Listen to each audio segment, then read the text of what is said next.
Hello everyone, welcome to the gateway classes. तो कैसे हैं आप सभी लोग। उम्मीद करता हूं कि आप सभी अच्छे होंगे और आप लोग के एग्ज़ाम काफ़ी नज़दीक आ गए हैं। तो मुझे पूरी उम्मीद है कि आपकी एग्ज़ाम की जो तैयारी है वो भी अच्छी चल रही होगी। लेक्चर को स्टार्ट करने से पहले जिनको नहीं पता है उनको बता देता हूं कि AKTU बीटेक फर्स्ट ईयर और बीटेक सेकेंड ईयर के जितने भी वन शॉट वीडियो रिकॉर्ड हुए हैं उनकी प्लेलिस्ट आपको मिल जाएगी। तो जो भी सब्जेक्ट आप अभी पढ़ रहे हैं इस सेम के अंदर प्लेलिस्ट के माध्यम से आप लोग बहुत अच्छे से अपनी तैयारी कर सकते हैं। और जितने भी हमारी वन शॉट वीडियो हैं इनके PDF नोट्स आपको गेटवे क्लासेस एप्लीकेशन के अंदर मिल जाएंगे फ्री स्टडी मटेरियल के अंदर, और एप्लीकेशन का लिंक आपको इसी वीडियो के डिस्क्रिप्शन में भी मिल जाएगा। ठीक है, चलिए तो आज की इस वीडियो में हम लोग AKTU BTech first year fundamentals of mechanical engineering का यूनिट नंबर 5 का वन शॉट रिवीजन करने वाले हैं। और यूनिट नंबर 5 का नाम है आपका मेजरमेंट एंड मैकेट्रॉनिक्स। तो एक बार यूनिट नंबर 5 का सिलेबस यहां पर आप देख सकते हैं, स्क्रीनशॉट इसका ले सकते हैं, क्योंकि सिलेबस के हिसाब से ही आपको अपनी पढ़ाई करनी है तो चीजें काफी आसान हो जाती हैं। अगर मैं मार्क्स के पॉइंट ऑफ व्यू से बात करूं तो पांचों यूनिट इक्वली इंपॉर्टेंट हैं, क्योंकि हर एक यूनिट से बराबर मार्क्स का, इक्वल मार्क्स का एग्जाम में पूछा जाता है। इस यूनिट में क्या है कि कोई न्यूमेरिकल नहीं है, कोई डेरिवेशन नहीं है, केवल थ्योरी है। तो आपको थ्योरी बहुत ही आसान भाषा में समझाने का प्रयास करेंगे ताकि आपको याद हो जाएं चीजें। जहां पर डायग्राम होंगे, डायग्राम की प्रैक्टिस कर लीजिएगा और एग्जाम में आप लिख करके आइएगा, कोई दिक्कत आपको नहीं आएगी। तो आप देखिएगा सिलेबस में क्या पढ़ना है हमको। सबसे फर्स्ट वाले जो पार्ट है इसका पढ़ेंगे हम लोग इंट्रोडक्शन टू मेजरमेंट, कि मेजरमेंट का कॉन्सेप्ट क्या होता है और एरर इन मेजरमेंट, मेजरमेंट्स के अंदर कौन कौन सी एरर आती हैं। और ये 7 मार्क्स में 2-3 बार एग्जाम में ऑलरेडी आ चुका है। 2 मार्क्स में पूछ लेता है आपसे कैलिब्रेशन का क्या मतलब होता है। देन उसके बाद कुछ फिजिकल क्वांटिटीज हैं जिनको हमको मेजर करना है। इस सिलेबस के हिसाब से अगर हम देखें कि कौन कौन सी क्वांटिटीज हैं जिनको मेजर करना है, तो लिखा हुआ है मेजरमेंट ऑफ प्रेशर, कि प्रेशर को हम कैसे मेजर कर सकते हैं। प्रेशर को मेजर करने के लिए कई तरह की डिवाइस हो सकती हैं, लेकिन उसके हिसाब से देखेंगे तो सिलेबस ऑलरेडी इतना बड़ा है, ये काफी बड़ी यूनिट है, तो सिलेबस और ज्यादा वाइड हो जाएगा। तो यूनिवर्सिटी ने आपके सिलेबस में मेंशन कर दिया है, स्पेसिफाई कर दिया है कि प्रेशर को मेजर करने के लिए आपको बर्डन ट्यूब प्रेशर गेज पढ़ना है और यूट्यूब मैनोमीटर पढ़ना है। करेक्ट। देन उसके बाद मेजरमेंट ऑफ टेम्परेचर की बात करेंगे। अब टेम्परेचर को मेजर करने के भी कई थर्मोमीटर्स हो सकते हैं, लेकिन आपको 2 पढ़ने हैं। One is thermocouple, another one is optical pyrometer. Mass flow rate को मेजर करने के लिए आपको वेंचुरी मीटर पढ़ना है, ऑरिफिस मीटर पढ़ना है। यहां से भी अलग अलग सेम के अंदर कभी ऑड में कभी इवन में 7 मार्क्स में क्वेश्चन पूछ लिया जाता है। स्ट्रेन की बात करी गई है, स्ट्रेन को मेजर करने की। देन फोर्स को मेजर करना है। फोर्स को मेजर करने के लिए हमारे सिलेबस में हमको पढ़ना है प्रोबिंग रिंग। देन टॉर्क को मेजर करना, पावर को मेजर करना, या फिर हम कह सकते हैं कि ब्रेक पावर को कैसे मेजर करते हैं with the help of Prony brake dynamometer. ठीक है, ये भी आया हुआ 7 मार्क्स में क्वेश्चन है। Then what is the concept of accuracy and precision, ये 2-3 बार 2 मार्क्स में क्वेश्चन पूछ लिया गया आपसे। ठीक है, चलिए इसका जो सेकंड वाला पार्ट है इसमें हम मैकेट्रॉनिक सिस्टम के बारे में बात करेंगे। Then mechanical actuation system, then उसके बाद hydraulic and pneumatic actuation system. Syllabus का स्क्रीनशॉट अगर आप लेना चाहें तो ले सकते हैं। अब हम आगे बढ़ने का प्रयास करते हैं। और रिवीजन स्टार्ट करने से पहले मैं आप सभी लोगों से कहना चाहूंगा, रिक्वेस्ट करना चाहूंगा कि आप लोग कमेंट करके अपना जो वैल्यूएबल फीडबैक है वो जरूर लिखा करें, ताकि क्योंकि जो आप फीडबैक देते हो कमेंट बॉक्स में, जो आप कमेंट्स लिख करके बताते हो, तो हमको पता लगता है कि हम सही डायरेक्शन में जो हम लोग कर रहे हैं वो कितना यूजफुल है आप लोगों के लिए। तो आप लोग से मैं एक्सपेक्ट करूंगा कि आप लोग कमेंट्स में अपना फीडबैक जरूर दीजिएगा। चलिए समझते हैं कि what is the meaning of. बाकी जो आपके क्लासमेट्स हैं, जो कॉलेज मेट्स हैं, जिनको अभी तक नहीं पता है कि इस तरह कंटेंट भी आपको मिलता है, तो उनको भी आप शेयर कर सकते हैं। बहुत सारे स्टूडेंट्स शेयर भी करते हैं। The measurement is the result of comparison between quantity whose magnitude is unknown, है ना, जिसको हम बोलते हैं measurand, with the similar quantity whose magnitude is known, जिसको हम बोलते हैं स्टैंडर्ड। एक्चुअली जैसे फॉर एक एग्जांपल लेते हैं, जैसे ये पेन है, इस पेन की लेंथ आपको मेजर करनी है, तो इसकी जो लेंथ है वो क्या हो गई आपकी, वो फिजिकल क्वांटिटी है जिसको हम मेजर करना चाहते हैं। इसी तरह से आप मास को मेजर कर सकते हैं, फोर्स को मेजर कर सकते हैं, डायमीटर मेजर कर सकते हैं। तो जिस फिजिकल क्वांटिटी को हम मेजर करना चाहते हैं, जो अननोन क्वांटिटी है, उसको हम बोलते हैं मेजर एंड। क्या बोलते हैं उसको? मेजर एंड बोलते हैं। अब इसको मेजर करने के लिए आपको क्या चाहिए होगा? स्केल चाहिए होगा, यस और नो, या फिर आपको टेम्परेचर मेजर करना है तो उसके लिए थर्मोमीटर चाहिए होगा। तो एक नोन क्वांटिटी होती है, उसको हम रेफरेंस बोल सकते हैं या स्टैंडर्ड बोल सकते हैं। तो अननोन क्वांटिटी को नोन क्वांटिटी के साथ हम क्या करते हैं, कंपेयर करते हैं, और उसी का नाम होता है मेजरमेंट। तो मेजरमेंट एक प्रोसेस है, आप यहां देख सकते हैं। एक है आपके पास अननोन क्वांटिटी, जिसको हमने क्या बोला अभी, मेजर एंड। एक हमारे पास नोन क्वांटिटी है जिसको हम स्टैंडर्ड बोल रहे हैं, या इसको आप रेफरेंस भी बोल सकते हैं। अब इन दोनों का हम क्या करते हैं, कंपैरिजन करते हैं। क्या कर रहे होते हैं यहाँ पे, कंपैरिजन।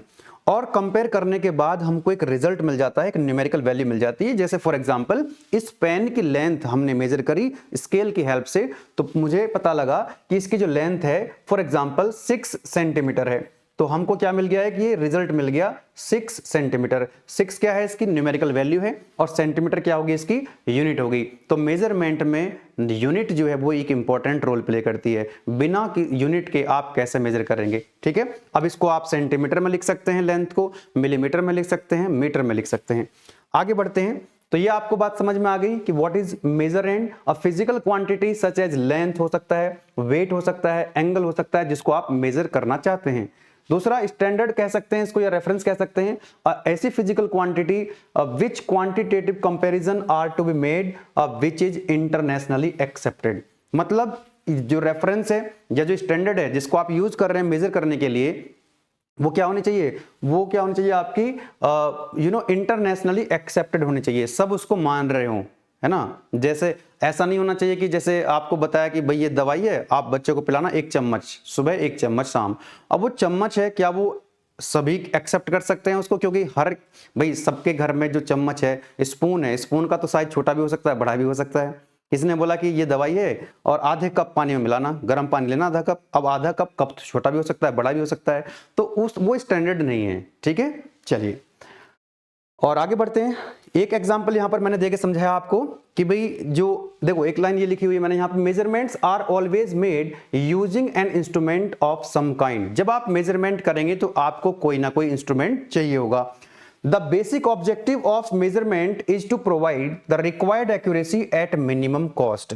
हर कोई चाहता है कि कॉस्ट क्या रहे, कि कम से कम कॉस्ट रहनी चाहिए जो भी हम मेजरिंग इंस्ट्रूमेंट यूज कर रहे हैं। इसका एक एग्जांपल मैं आपको देता हूं। मतलब अब ऐसा तो हो सकता है, हम ऐसी बहुत सारी मशीन्स हम बना सकते हैं कि जिसकी एक्यूरेसी क्या होगी, बहुत ज्यादा होगी। हर कोई चाहेगा कि एक्यूरेसी क्या होनी चाहिए, मैक्सिमम। लेकिन जब आप किसी भी इंस्ट्रूमेंट की एक्यूरेसी बहुत ज्यादा करेंगे तो उसकी कॉस्ट भी क्या आएगी, बहुत ज्यादा आएगी। तो अब यहां पर एक टर्म लिखी गई है, रिक्वायर्ड एक्यूरेसी। रिक्वायर्ड एक्यूरेसी है ना, मिनिमम कॉस्ट में आपको रिक्वायर्ड एक्यूरेसी चाहिए। हम ये नहीं कहेंगे कभी भी आज के बाद कि इस एक्यूरेसी बहुत ज्यादा होनी चाहिए। अरे बहुत ज्यादा एक्यूरेसी करोगे तो उसकी कॉस्ट बहुत ज्यादा आ जाएगी। आपकी रिक्वायर्ड क्या है, रिक्वायर्ड एक्यूरेसी चाहिए आपको। जैसे फॉर एग्जांपल आप सब्जी खरीदने जाते हैं, सब्जी खरीदने के लिए आपके जो उसके पास जो तराजू होती है, जो वेइंग मशीन है, जो वेट करती है, तो वहां से आपने मान लीजिए आलू खरीद लिए। अब आलू जब खरीदे तो वो कितना दिखाता है, वो ग्राम किलोग्राम में दिखाएगा, और किलोग्राम के बाद वो ग्राम में दिखाएगा। क्योंकि मान लो आपने लिए 2 किलो 500 ग्राम, तो 500 ग्राम एक अच्छा खासा वेट होता है, तो उसकी इंपॉर्टेंस है। लेकिन अगर वो कहे कि 2 किलो 500 ग्राम और 300 मिलीग्राम, तो मिलीग्राम की कोई इंपॉर्टेंस नहीं है, उतनी एक्यूरेसी तक वहां जाने की जरूरत आपको नहीं है, ठीक है। तो वो एक वेइंग मशीन हो गई। लेकिन एट द सेम टाइम आप दूसरी जगह जा रहे हैं, सुनार की दुकान पे, आपने मान लीजिए कोई गोल्ड खरीदना है। अब गोल्ड जब वो खरीदने जाए तो वहां पर ग्राम तक काम नहीं चलेगा, वहां पर आपको मिलीग्राम तक भी जाएगा। अब ऐसे नहीं कह सकते आपकी मतलब एक 25 ग्राम की बट्टी इसमें डाल दो, है ना, एक्स्ट्रा, जैसे धनिया मांग लेते हैं ना कि थोड़ा सा धनिया डाल दो। तो क्योंकि जो सुनार है उसकी जो गोल्ड है, भाई गोल्ड की कॉस्ट बहुत ज्यादा है, बहुत महंगा होता है, तो वहां पर ग्राम के बाद मिलीग्राम भी इंपॉर्टेंट रोल प्ले करता है, ठीक है। तो वहां पर जो वेइंग मशीन बनाई जाएगी उसकी एक्यूरेसी ज्यादा चाहिए। तो ये जो टर्म लिखी गई है रिक्वायर्ड एक्यूरेसी, तो कहीं पर एक्यूरेसी कम चाहिए तो कहीं पर एक्यूरेसी ज्यादा चाहिए। तो जो रिक्वायर्ड एक्यूरेसी है उसी के हिसाब से उसको डिजाइन किया जाए इंस्ट्रूमेंट को, जो उसको मेजर करना है, ठीक है। तो क्या आएगी, मिनिमम। हम चाहते हैं, हमारा पर्पस ये है कि कॉस्ट भी क्या रहे, मिनिमम रहे, और रिक्वायर्ड एक्यूरेसी मिल जाए। अब आप जो सुनार के पास वेइंग मशीन है जिससे वो गोल्ड का वजन करता है, अगर उस तरह की उसी चीज को आप बड़े लेवल पे बनाओगे और जाकर के उसको सब्जी को मेजर करोगे तो उसकी कॉस्ट ज्यादा आएगी, जो कि जरूरत नहीं है, ठीक है, चलिएगा। तो जब हम मेजर करते हैं, कोई भी मेजरमेंट होता है तो उसका दो पार्ट में मेजरमेंट होता है, एक नंबर और एक यूनिट। फॉर एग्जांपल कोई रॉड है, उस रॉड को आपने मेजर किया, तो मेजर करने के बाद आपको पता लगा कि इसका जो रिजल्ट मिला आपको 2 मीटर मिला।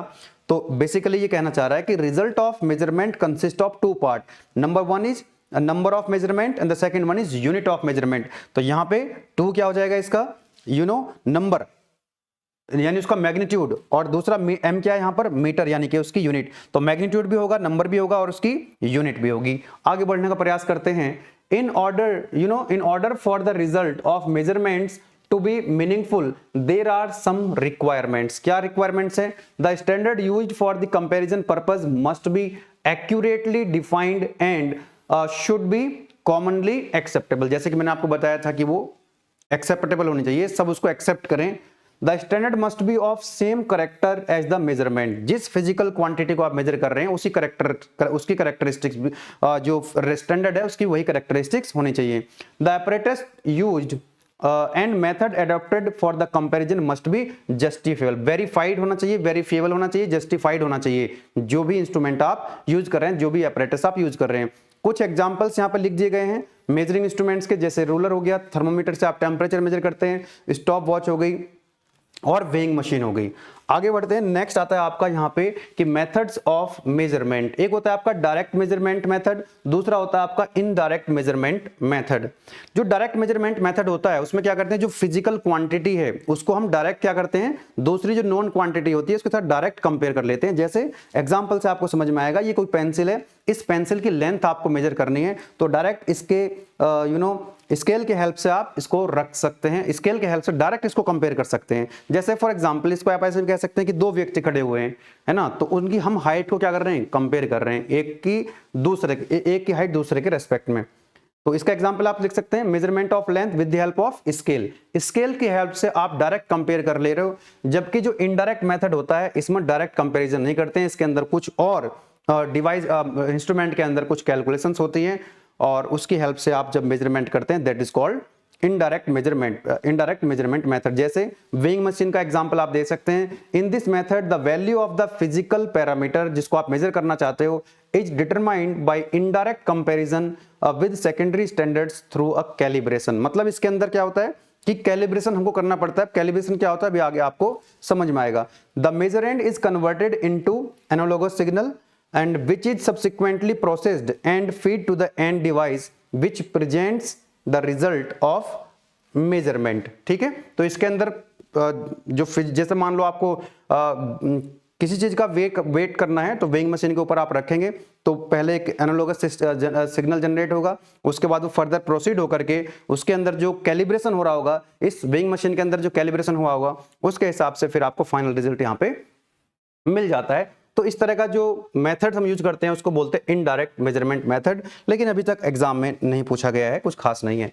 यहां से क्वेश्चन जो है 7 मार्क्स में कई बार आ चुका है। एरर की बात करता है तो अपने जीवन में तो एरर सभी के जीवन में कोट कोट के भरी हुई है। आप कोई भी मेजरमेंट कर लीजिए, आप इस पेंसिल का मेजरमेंट कर लीजिए, कोई भी दुनिया में ऐसा कोई व्यक्ति नहीं है जो एक्यूरेट बता सके। हाँ, इतना जरूर हो सकता है कि मान लो 5 लोगों ने इसका मेजरमेंट लिया, तो किसी की एक्यूरेसी कम होगी, किसी की एक्यूरेसी ज्यादा होगी, मतलब कुछ ना कुछ एरर, मतलब कोई ज्यादा एरर देगा उसमें, किसी की एरर कम होगी, किसी की एरर ज्यादा होगी, लेकिन एरर 0 नहीं हो सकती। ठीक है, तो क्या होती है error, what is the meaning of error? Error होती है आपकी true value minus measured value. मान लो ये पेंसिल है और इस पेन की जो लेंथ है वो कितनी है, 10 सेंटीमीटर है। कितनी है, 10 सेंटीमीटर। और मेजर करने के बाद जो मेजर्ड वैल्यू है वो कितनी है, फॉर एग्जांपल वो है 9.99 सेंटीमीटर है। इन दोनों का जो हम डिफरेंस लेंगे ये क्या हो जाएगी आपकी एरर।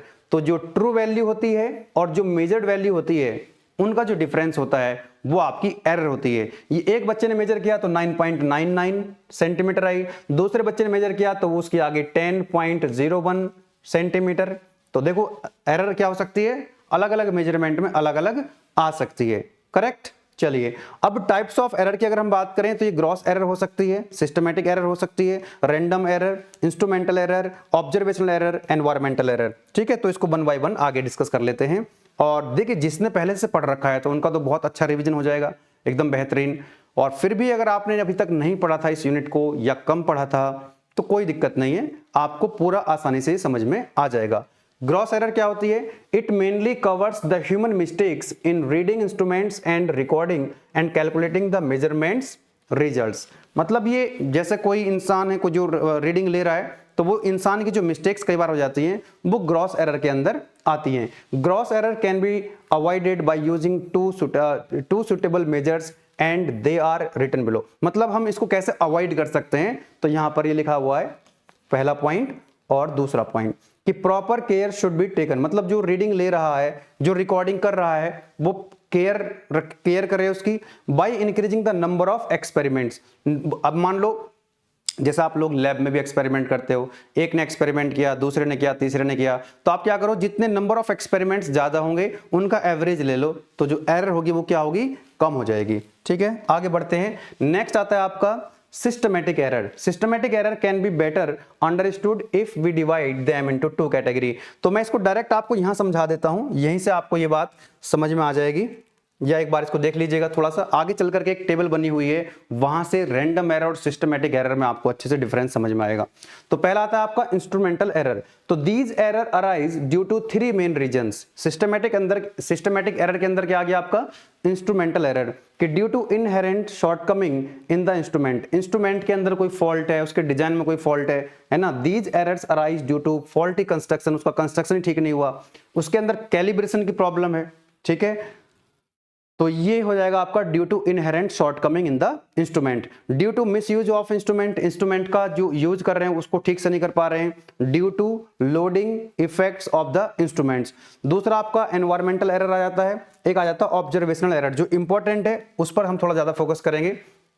रैंडम एरर क्या होती है, अगली टेबल में ये भी आपको समझ में आ जाएगा, ये पूरी कहानी आपको अगली वाली स्लाइड में समझ में आ जाएगी। रैंडम एरर्स होती हैं दो जो errors which occur irregularly and hence these are random. Irregular होती हैं, इनको हम प्रिडिक्ट नहीं कर सकते, इनके कारण हमको पहले से नहीं पता होते, और इनका जो मैग्नीट्यूड होता है एरर का बहुत ही कम होता है और इंडिपेंडेंट होता है। ठीक है, चलिए लिखा हुआ शायद यहाँ पे, the random errors are accidental होती हैं, हमको नहीं पता होती हैं। ठीक है, स्मॉल होती हैं, इंडिपेंडेंट होती हैं, and they very in unpredictable manner, इनको प्रिडिक्ट हम नहीं कर सकते। ये भी क्वेश्चन साथ में पूछ लेता है, क्या पूछता है आपसे कि एरर क्या होती है, सिस्टमैटिक एरर और रैंडम एरर में क्या डिफरेंस होता है, ये क्वेश्चन पूछा गया है। तो यहां पर आप इस तरह से टेबल बना के समझा सकते हैं difference between systematic and random error. Definition की अगर बात करें तो फर्स्ट कॉलम में लिखा गया है यहाँ पर रैंडम एरर, और सेकंड कॉलम में क्या लिखा गया है, सिस्टमैटिक एरर। तो इसकी डेफिनेशन आप क्या लिख सकते हैं, तो random error occurs in the experiment because of uncertain changes in the environment. Uncertain changes जो हमको नहीं पता होते हैं। और जो सिस्टमैटिक एरर होती है, it is a constant error which remain same for all the experiments. इसको समझने का प्रयास कीजिए, ऐसा समझे इसको कि जो सिस्टमैटिक एरर है ये सिस्टम के अंदर है और इसका हमको पता होता है। फॉर एग्जाम्पल आपने वेइंग मशीन से वेट किया किसी का, और फॉर एग्जाम्पल वो कितना है, that is equal to 100 grams. कितना है, 100 ग्राम्स। अब आपने इसको मेजर किया, अगर उसके अंदर सिस्टमैटिक एरर होगी तो ये एक साइड ही बताएगा, मतलब और वो कांस्टेंट रहेगी। फॉर एग्जांपल आपने मेजर किया और उसको मिला आपको 110 ग्राम्स। ये जब आपने फर्स्ट टाइम मेजर किया उस इंस्ट्रूमेंट से जिसके अंदर कोई प्रॉब्लम है, आपने दोबारा से मेजर किया तो वो कितना बताएगा, वो 110 ग्राम ही बताएगा। जब आप तीसरी बार मेजर करोगे तो कितना बताएगा, 110 ग्राम से बताएगा, क्योंकि वो सिस्टम के अंदर एरर है और वो बार बार उसी को रिपीट करता जाएगा। और आपको पता होगा, है ना, जैसा कई बार होता है कि यार ये जो वेइंग मशीन है ये तो 10 ग्राम ज्यादा बता रही है, आपने मेजर करो और जितना मतलब कितना बताया उसने 110 बताया, तो आप समझ जाओगे कि इसका वेट कितना रहा होगा, 100 रहा होगा। ठीक है, या तो ऐसा बताएगी, या फिर ऐसा हो सकता है कम बताए। तो मान लो कितना बता रही है, 100 की जगह कितना बता रही है, 90 ग्राम्स बता रही है, तो हर बार ये क्या बताने वाली है, 90 ग्राम्स बताने वाली है। ये वैल्यू क्या रहेगी, कांस्टेंट रहेगी, या तो ये जो ट्रू वैल्यू थी इससे ज्यादा रहेगी या उससे क्या रहेगी, कम रहेगी। जितनी बार भी आप मेजरमेंट करोगे वो हर बार एक ही वैल्यू को रिपीट करती जाएगी। That is the problem of system, वो आपको पता रहता है। ठीक है, चलिए दूसरा कारण क्या हो सकता है इसका, एनवायरमेंट के अंदर चेंजेस आना and the limitation of the instrument. Chinese type के कोई आइटम है उसकी लिमिटेशन ही है, वो हर बार कुछ ना कुछ गड़बड़ कर ही देता है, थोड़ा बहुत वेरिएशन। ये जो आपका सिस्टमैटिक एरर होती है ये किस वजह से आती है, इनकरेक्ट कैलिब्रेशन, कैलिब्रेशन उसका ठीक से नहीं हुआ है। और इनकरेक्टली यूजिंग द apparatus, वो सही तरीके से आप उसको यूज नहीं कर रहे हो। अब ये जो रैंडम एरर है इसको आप कैसे मिनिमाइज कर सकते हो? By repeatedly taking the readings. आप बार बार रीडिंग लो और उनका एवरेज ले लो, तो क्या होगा, ये जो रैंडम एरर है कम हो जाएगी। ये जो सिस्टमैटिक एरर है ये कैसे रिमूव करोगे या मिनिमाइज करोगे? By improving the design of the apparatus, जो इंस्ट्रूमेंट है उसका डिजाइन चेंज करो।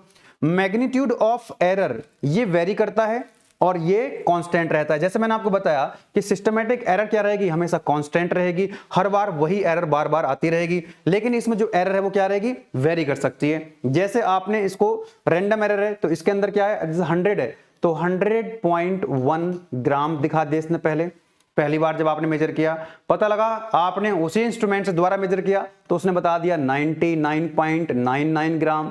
तो ये क्या कर सकती है, कम भी बता सकती है, ज्यादा ही बता सकती है। मतलब ये क्या करती है, एरर वेरी करती है। वही पॉइंट यहां पर लिखा हुआ है कि direction of error occur in both the direction. ये कभी ज्यादा बताएगी तो कभी कम भी बता सकती है, लेकिन ये जो आपकी सिस्टमैटिक एरर है ये कांस्टेंट रहती है, राइट। टाइप्स की बात करें तो इसका कोई टाइप नहीं होता ऐसा पर्टिकुलर, लेकिन इसके 3 टाइप्स होते हैं जो आपने अभी लास्ट स्लाइड में देखे थे। तो ये वहां से क्वेश्चन बन जाता है। 2 मार्क्स में ये क्वेश्चन कई बार पूछा जा चुका है कि एक्यूरेसी और प्रिसीजन क्या होता है।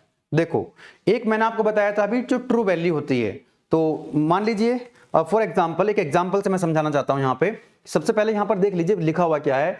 सबसे पहले देख रहे हैं हम यहां पर एक्यूरेसी क्या होती है। तो इन अ सेट ऑफ मेजरमेंट्स, मान लीजिए कोई फिजिकल क्वांटिटी है उसको आपने मेजर करना है, तो सेट ऑफ मेजरमेंट्स का मतलब है कि आपने उसको कई बार मेजर करना है, ठीक है। Accuracy is the closeness of the measurements to a true value. आपने मान लो ये जो है ना, ये जो आपका पेन है इसकी जो लेंथ है उसको मेजर करना चाहते हो, तो इसकी जो ट्रू वैल्यू है वो कितनी है, for example it is 10 centimetre. कितनी है, 10 सेंटीमीटर होगी इसकी क्या, ट्रू वैल्यू। अब इसको मेजर हम कर रहे हैं, तो फर्स्ट टाइम जब हमने इसको मेजर किया तो ये आया, पहला जो मेजरमेंट था हमारा, दिस इज 10.1 सेंटीमीटर। दूसरा मेजरमेंट, दूसरे बच्चे ने इसको मेजर किया पेंसिल को, उसकी लेंथ आई 10.2 सेंटीमीटर। तीसरे बच्चे ने इसको मेजर किया तो ये आई 9.9 सेंटीमीटर, ठीक है। तो ये जो वैल्यू है ट्रू वैल्यू के काफी नजदीक है, 10.1, 10.2, 9.9, तो ये ट्रू वैल्यू क्या है, काफी नजदीक है। तो जो आपकी ये जो मेजर्ड वैल्यू है, तो जो मेजर्ड वैल्यू आपकी जितना ज्यादा क्लोज होंगी किसके, ट्रू वैल्यू के, तो जितने भी जो मेजर्ड वैल्यू है जब आप मेजरमेंट कर रहे हो तो उसकी जो वैल्यू आ रही है वो जितना ज्यादा ट्रू वैल्यू के पास होगी, इसका मतलब जो मेजरमेंट होगा वो ज्यादा एक्यूरेट कहलाएगा। क्या कहलाएगा, एक्यूरेट कहलाएगा। नाउ व्हाट इज प्रिसीजन, कहते हैं ना कई बार कि ये बहुत एक्यूरेट है, ये बहुत ज्यादा प्रिसाइज है, तो what is the meaning of precise? In a set of measurements precision is the closeness of the measurements to each other. ये जो आपने मेजरमेंट्स लिए हैं, ये मेजरमेंट्स आपस में कितना ज्यादा नजदीक है, कितना ज्यादा क्लोज है एक दूसरे के, ट्रू वैल्यू के नहीं। जैसे फॉर एग्जांपल ये कितना था आपका 10 सेंटीमीटर इसकी ट्रू वैल्यू थी। अब इसमें क्या करा, फर्स्ट स्टूडेंट ने, एक बच्चे ने इसको मेजर किया और उसकी वैल्यू कितनी आ रही है 15.01 सेंटीमीटर, ध्यान समझ लीजिएगा। दूसरे बच्चे ने इसको मेजर किया तो 15.02 सेंटीमीटर। तीसरे बच्चे ने इसको मेजर किया तो आ रहा है 14.99 सेंटीमीटर। अब आप सोच करके बताना मुझे कि ये जो इसके मेजरमेंट्स आए हैं तो ये ट्रू वैल्यू से काफी दूर हैं। भाई ये तो एकदम नजदीक थे, 10.1, 10.2, 10 के नजदीक थे ट्रू वैल्यू के, लेकिन ये जो मेजरमेंट्स आए हैं 15 तो 10 से काफी दूर है, तो ये काफी दूर है, इससे दूर है। लेकिन ध्यान रखना ये जो आपस में मेजरमेंट आए हैं आपके, ये काफी नजदीक हैं। इसमें देखो ये 10.1 था, 10.2, 9.9, ये कितना 15.01, डेसिमल के बाद 2 डिजिट तक है। तो ये वैल्यू अगर आपस में कंपेयर करोगे तो ये आपस में बहुत पास पास में नहीं है, एज कंपेयर टू कि ये दोनों वैल्यू जो है आपस में बहुत पास पास में है। क्या मेरी बात समझ पा रहे हो? लेकिन ये जो रिजल्ट, इनका जो मेजरमेंट है वो ट्रू वैल्यू से तो दूर आया है। तो ये क्या है, ये आपका प्रिसाइज है। ये कैसा है आपका, प्रिसाइज है। इस डायग्राम को बना करके भी समझा सकते हैं। यहां पर आप देखना जरा, ये है इसकी टारगेट वैल्यू, जो इसका सेंटर है ये टारगेट वैल्यू है, मतलब ये ट्रू वैल्यू है। अब आपने पहला मेजरमेंट किया, आपने पहला मेजरमेंट किया तो आपका मेजरमेंट यहां पर आया, दूसरा यहां, तीसरा यहां, चौथा यहां, पांचवा यहां। तो ये जो मेजरमेंट है ये ट्रू वैल्यू से काफी दूर है लेकिन आपस में काफी नजदीक हैं। आपस में क्लोज है एक दूसरे के, है ना, each other, measurements to each other, closeness measurements to each other. तो इसका मतलब ये क्या हुआ, ये हाई प्रिसाइज तो है लेकिन एक्यूरेसी नहीं है इसके अंदर, क्योंकि ये टारगेट वैल्यू से यानी कि ट्रू वैल्यू से दूर है। अब इसमें आ जाओ जरा, ये मेजरमेंट है पहले वाला, ये दूसरा, ये तीसरा, ये चौथा, ये पांचवा, 5 मेजरमेंट लिए। अब ना तो ये आपस में क्लोज है एक दूसरे के पास पास भी नहीं है, इसका मतलब ना तो ये प्रिसाइज है और ये टारगेट वैल्यू यानी कि ट्रू वैल्यू से भी दूर है, ना तो ये एक्यूरेट है। ट्रू वैल्यू से दूर है तो ये एक्यूरेट भी नहीं है और आपस में भी पास पास में नहीं है, इसका मतलब ये प्रिसाइज भी नहीं है। Are you getting my point? लेकिन क्या ऐसा भी मेजरमेंट हो सकता है कि वो एक्यूरेट भी हो और प्रिसाइज भी हो? यस, हो सकता है कि देखो ये था इसका सेंटर पे, मान लिया हमने क्या है, ये ट्रू वैल्यू है, तो देखो ये क्या है, पांचों मेजरमेंट आपस में भी पास पास में है, इसका मतलब हाई प्रिसाइज हैं, और ये ट्रू वैल्यू के पास में भी है, इसका मतलब ये एक्यूरेट भी है। तो ऐसा भी मेजरमेंट, तो इसका मतलब क्या हुआ, ये एक्यूरेट भी है और ये प्रिसाइज भी है। आई होप कि ये बात आपको समझ आ गई होगी, आगे बढ़ना चाहिए। Now the calibration in measurement. Calibration का क्या मतलब होता है मेजरमेंट में? तो instrument instrument calibration is one of the primary process used to maintain the instrument accuracy. कि भाई जिस इंस्ट्रूमेंट से हम कोई भी मेजरमेंट कर रहे हैं, क्या वो एक्यूरेसी प्रोवाइड करा रहा है, उसको इंश्योर करने के लिए we have to calibrate the instrument को कैलिब्रेट करना होता है। आप मार्केट में जाते हो, वेइंग मशीन से आप शुगर खरीदते हो, चावल खरीदते हो, दालें खरीदते हो, तो क्या उसका वजन वास्तव में सही है? 1 kg की जगह क्या आपको जो शॉपकीपर 1 kg दे रहा है? तो इसके लिए भी उनको अपनी जो इंस्ट्रूमेंट्स हैं उनको कैलिब्रेट कराना पड़ता है पीरियोडिकली, टाइम टू टाइम उनको कैलिब्रेट कराना पड़ता है और उनको डॉक्यूमेंट भी अपने पास रखना पड़ेगा। आप अगर जाओगे कि भाई आपने कैलिब्रेशन कराया हुआ है कि नहीं कराया हुआ है, तो आप उसको देख सकते हैं। अच्छा, शॉपकीपर जो है वो खुद भी कराना चाहेगा उसको, क्योंकि उसको अगर मान लीजिए वो कैलिब्रेट नहीं कराएगा तो उसके मन में कहीं ना कहीं ये डाउट आएगा कि यार हम जो सामान दे रहे हैं कस्टमर को, कहीं वो ज्यादा तो नहीं जा रहा है ना।